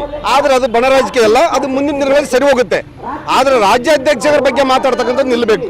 ರಾಜ್ಯಾಧ್ಯಕ್ಷರಂದ್ರೆ ರಾಷ್ಟ್ರದಲ್ಲಿಂದ ಆಯ್ಕೆ ಮಾಡ್ತಕ್ಕಂಥದ್ದವರು, ಅವರು ರಾಜ್ಯದಲ್ಲಿ ಆಯ್ಕೆ ಆದಂಥವ್ರಲ್ಲ, ರಾಷ್ಟ್ರದ ನಾಯಕರು ಆಯ್ಕೆ ಮಾಡ್ತಕ್ಕಂಥದ್ದು. ನಮ್ಮ ಪಕ್ಷ ಬಹಳ ಶಕ್ತಿಯುತವಾದಂಥ ಪಕ್ಷ, ಬಲಿಷ್ಠವಾದ ಪಕ್ಷ. ಇದು ನ್ಯಾಷನಲ್ ಪಾರ್ಟಿ. ಈ ಪಾರ್ಟಿಯಲ್ಲಿ ಯಾರು ನಾವು ಇವತ್ತಿಗೆ ಹೇಳಿಕೆಗಳು ಕೊಡಕ್ಕೆ ಹೋಗಿಲ್ಲ. ಇವನು ಮುಂದೆ ನಾವು ಹೇಳಿಕೆ ಕೊಡಬೇಕು ಅನ್ನೋಲ್ಲ. ಪಕ್ಷದಲ್ಲಿ ಒಂದು ಶಿಸ್ತು ಇದೆ. ಆ ಶಿಸ್ತುನೆಲ್ಲರೂ ನಾವು ಪಾಲನೆ ಮಾಡ್ಬೇಕಂತ ನಮ್ಮ ಕರ್ತವ್ಯ. ಅದು ಪ್ರತಿಯೊಬ್ಬ ಭಾರತೀಯ ಜನತಾ ಪಕ್ಷ ಕಾರ್ಯಕರ್ತನ ಕರ್ತವ್ಯ. ಅದನ್ನ ನಾವು ಪಾಲನೆ ಮಾಡ್ಕೊಂತೀವಿ ಮುಂದಿನ ದಿನಗಳಲ್ಲಿ. ಯಾಕಂದ್ರೆ ಜನರು ನಮ್ಮನ್ನ ಶಾಸಕರನ್ನಾಗಿ ಆಯ್ಕೆ ಮಾಡಿದ್ದಾರೆ. ಏನಾದರೂ ಜಿಲ್ಲೆಯಲ್ಲಿ ಒಳ್ಳೆ ಒಳ್ಳೆ ಕೆಲಸಗಳಾಗ್ತಾವೆ ಅಂತಕ್ಕಂಥ ವಿಶ್ವಾಸದಿಂದ ನಮ್ಮನ್ನು ಆಯ್ಕೆ ಮಾಡಿದ್ದಾರೆ. ಆ ವಿಶ್ವಾಸ ಉಳಿಸ್ಕೊಳ್ಳೋದಕ್ಕೋಸ್ಕರ ಜನರು ಏನು ಇಟ್ಟಂಥ ನಂಬಿಕೆ ಉಳಿಸ್ಕೊಳ್ಳೋದಕ್ಕೋಸ್ಕರ ಖಂಡಿತವಾಗಿ ಈ ಪ್ರಯತ್ನವನ್ನು ನಾವು ಮಾಡ್ತೀವಿ. ಇವತ್ತೇನು ನಮ್ಮೆಲ್ಲ BJP ಬರೀ ಕೋರ್ ಕಮಿಟಿ ಸದಸ್ಯಗಳಂತಲ್ಲ, ಶಾಸಕರುಗಳು, ಮಾಜಿ ಶಾಸಕರುಗಳು, ಎಲ್ಲ ಪಕ್ಷದ ಹಿರಿಯರು ಏನು ಇವತ್ತು ಹೋರಾಟಗಾರರ ಅವರೆಲ್ಲರ ಸಮ್ಮುಖದಲ್ಲಿ ಹೋಗಿ ಕೇಂದ್ರ ಸರ್ಕಾರದಲ್ಲಿ ನಾವು ಒತ್ತಡವನ್ನು ಹಾಕಿ ಏಮ್ಸ್ ತಗೊಳ್ತಕ್ಕಂಥ ವ್ಯವಸ್ಥೆನ ಖಂಡಿತವಾಗಿ ಮಾಡ್ತೀವಿ. ಇದಕ್ಕೆ ನಮ್ಮ ಯಾವತ್ತೂ ಬೆಂಬಲ ಇರುತ್ತೆ. ಯಾಕಂದ್ರೆ ಈ ಸಂದರ್ಭದಲ್ಲಿ ನಗರ ಶಾಸಕ ಡಾಕ್ಟರ್ ಶಿವರಾಜ್ ಪಾಟೀಲ್ ಉಪಸ್ಥಿತರಿದ್ದರು. ಅರವಿಂದ ಸೊಸೈಟಿ ರಾಜ್ಯ ಹಾಗೂ ಜಿಲ್ಲಾ ಸಮಿತಿ ವತಿಯಿಂದ ರಾಜ್ಯ ಮಟ್ಟದ ಸಮ್ಮೇಳನ ಮತ್ತು ಪುಸ್ತಕ ಲೋಕಾರ್ಪಣೆ ಕಾರ್ಯಕ್ರಮವನ್ನು ನಗರದಲ್ಲಿ ಫೆಬ್ರವರಿ 8 ಮತ್ತು 9 ರಂದು 2 ದಿನಗಳ ಕಾಲ ಬೆಳಿಗ್ಗೆ 10 ಗಂಟೆಗೆ ಆಯೋಜಿಸಲಾಗಿದೆ ಎಂದು ಅಧ್ಯಕ್ಷ ಡಾಕ್ಟರ್ BR ಭೀಡ್ ಹೇಳಿದರು. ನಗರದ ಪತ್ರಿಕಾ ಭವನದಲ್ಲಿ ಬುಧವಾರ ಕರೆದ ಪತ್ರಿಕಾಗೋಷ್ಠಿಯನ್ನು ಉದ್ದೇಶಿಸಿ ಮಾತನಾಡಿ, ಮುಖ್ಯ ಅತಿಥಿಗಳಾಗಿ ಬೆಂಗಳೂರಿನ ಸಾಕ್ಷಾ ಟ್ರಸ್ಟ್ ವ್ಯವಸ್ಥಾಪಕ ಡಾಕ್ಟರ್ RV ಜಹಗೀರ್ದಾರ್, ಕಲಬುರಗಿಯ ಕೇಂದ್ರೀಯ ವಿಶ್ವವಿದ್ಯಾಲಯದ ನಿರ್ದೇಶಕ ಪ್ರೊಫೆಸರ್ ಬಸವರಾಜ ಡೋಣೂರ, ಬೆಂಗಳೂರಿನ ಯೋಗ ಗುರುಗಳಾದ ಕರಿಬಸಪ್ಪ ವಟಗಲವರು ಆಗಮಿಸಲಿದ್ದಾರೆ ಎಂದರು. ಸಭಾಧ್ಯಕ್ಷತೆಯನ್ನು ಶ್ರೀ ಅರವಿಂದ ಸೊಸೈಟಿ ರಾಜ್ಯ ಸಮಿತಿ ಅಧ್ಯಕ್ಷ ಡಾಕ್ಟರ್ ಅಜಿತ್ ಸಬ್ನೀಸ್ ಅವರು ವಹಿಸಲಿದ್ದಾರೆ ಎಂದರು. ರಾಯಚೂರು, ಮಾಗಡಿ, ಸಿಲ್ವಾರ್ ಮತ್ತು ಆಲ್ಕೋಟ್ ರಾಜ್ಯ ಮಟ್ಟದ ಸಮ್ಮೇಳನವನ್ನು ರಾಯಚೂರಿನಲ್ಲಿ ಸಂತೋಷ ಗುಂಟೆ ಇಲ್ಲಿ ಹಮ್ಮಿಕೊಳ್ಳಲಾಗಿದೆ. ದಿನಾಂಕ 8 ಮತ್ತು 9ರಿಂದ ದಿನಾಂಕ 8ರಂದು ನಾನು ಡಾಕ್ಟರ್ ಭೀಡ್ ಅವರಂಥ ಸಾವಿತ್ರಿ ಒಂದು 2ನೇ ಭಾಗದ ಅನುವಾದವನ್ನು ಪಬ್ಲಿಷ್ ಮಾಡಿದ್ದೀವಿ. ಅದು ಬುಕ್ ರಿಲೀಸ್ ಅದ. ಆಮೇಲೆ ಗುರುನಾಥವರು ಶಿವಕುಮಾರ್ ಕಾಸಾರಂಥ ಒಂದು ನೀಡುವಂಥ ಶ್ರೀ ಅರವಿಂದವರು ಪ್ರೇಮ ಮತ್ತು ಮೃತ್ಯು ಇರ್ತಾರೆ. ಅದು ಅನುವಾದ ಪ್ರಕಟ ಆಗ್ತದೆ. ಅದು ರಿಲೀಸ್ 8ನೇ ತಾರೀಕಿಗೆ. ಅದಕ್ಕೆಲ್ಲರೂ ಅವ್ರ ದಿನ ಬಂದು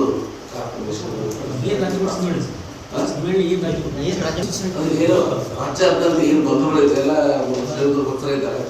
ಏನು ಸೊಸೈಟಿಗಳು ಅದೆಲ್ಲ ಸೆಕ್ರೆಟರಿಗಳು ಮತ್ತು ಪ್ರತಿನಿಧಿಗಳು ಬರ್ತಾರೆ. ಅದೆಲ್ಲ ಸಣ್ಣ ನಾವು 100-150 ಮಂದಿ ಬರ್ಬೋದು ನಾವು ಅಂದಾಜು ಮಾಡಿದ್ದೀವಿ. ಒಟ್ಟು ವಿಚಾರ ಸಂಖ್ಯೆ ಇಟ್ಕೊಳ್ತೀವಿ. ದೇಶಾಭಿಮಾನಿಗಳು ಅವರ ಸಾಹಿತ್ಯ ನಾವು ಓದಿದಾಗ ನಿಮ್ಗೆ ಅದರ ಸತ್ವ ಅವ್ರಿಗೆ ಎಷ್ಟು ಮಟ್ಟಿಗೆ ಸತ್ವ ಸ್ಟ್ರಾಂಗ್ ಇದೆ, ಅವರ ಧ್ಯೇಯಗಳು, ಉದ್ದೇಶಗಳು, ಅವ್ರ ಪ್ರಿನ್ಸಿಪಲ್ಸ್ ಎಲ್ಲ ನಿಮಗೆ ಮನವರಿಕೆ ಆಗ್ತದೆ. ದಯವಿಟ್ಟು ಸೆಕ್ಟರ್ ಮಾಡಿ ಸತ್ಯ ತಾವು ತಿಳ್ಕೊಳ್ಳಿ. ಎರಡರ ಬಗ್ಗೆ ಮಾಹಿತಿ ತಾವು ತಿಳ್ಕೊಳ್ಳೋದು ಇನ್ನೊಬ್ಬರಿಗೆ ಹಂಚಿರಿ. ಅದು ಗುಂಪು ಒಳ್ಳೆಯದಾಗ್ತದೆ, ಸಮಾಜಕ್ಕೆ ಒಳ್ಳೆಯದಾಗ್ತದೆ.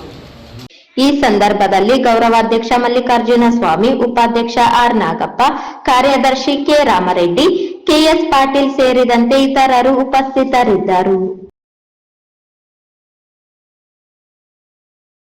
ಕೊನೆಯಲ್ಲಿ ಮತ್ತೊಮ್ಮೆ ಮುಖ್ಯಾಂಶಗಳು. ಏಮ್ಸ್ ಹೋರಾಟಕ್ಕೆ 1000 ದಿನ ಪೂರ್ಣ. ಕೇಂದ್ರ ಸರ್ಕಾರದ ತಾತ್ಸಾರ ನಡೆಗೆ ಸಂಸದ ಜಿ ಕುಮಾರ್ ನಾಯಕ್ ಆಕ್ರೋಶ.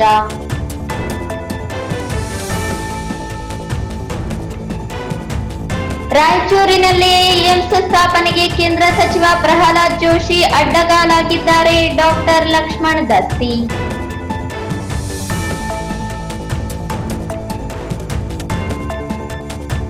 ಬಿಜೆಪಿ ಜಿಲ್ಲಾಧ್ಯಕ್ಷ ಸ್ಥಾನಕ್ಕೆ 3 ಹೆಸರು ಶಿಫಾರಸು. ಡಾಕ್ಟರ್ ಶಿವರಾಜ್ ಪಾಟೀಲ್.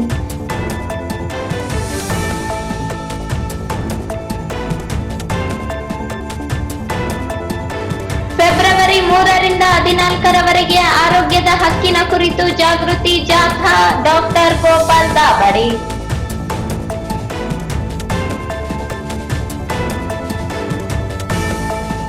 ಬಹಿರಂಗವಾಗಿ ಪಕ್ಷದ ವಿಚಾರಗಳನ್ನು ಚರ್ಚಿಸುವುದು ಉತ್ತಮ ಬೆಳವಣಿಗೆಯಲ್ಲ. ಮಾನಪ್ಪ ವಜ್ಜಲ್.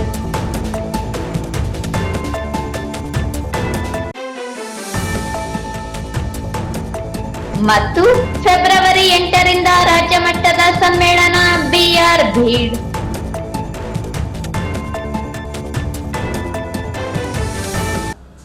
ಇಲ್ಲಿಗೆ ವಾರ್ತಾ ಪ್ರಸಾರ ಮುಕ್ತಾಯವಾಯಿತು. ಮುಂದಿನ ಅಮೋಘ ವಾರ್ತೆಗಳೊಂದಿಗೆ ಪುನಃ ಭೇಟಿಯಾಗೋಣ. ವಂದನೆಗಳು.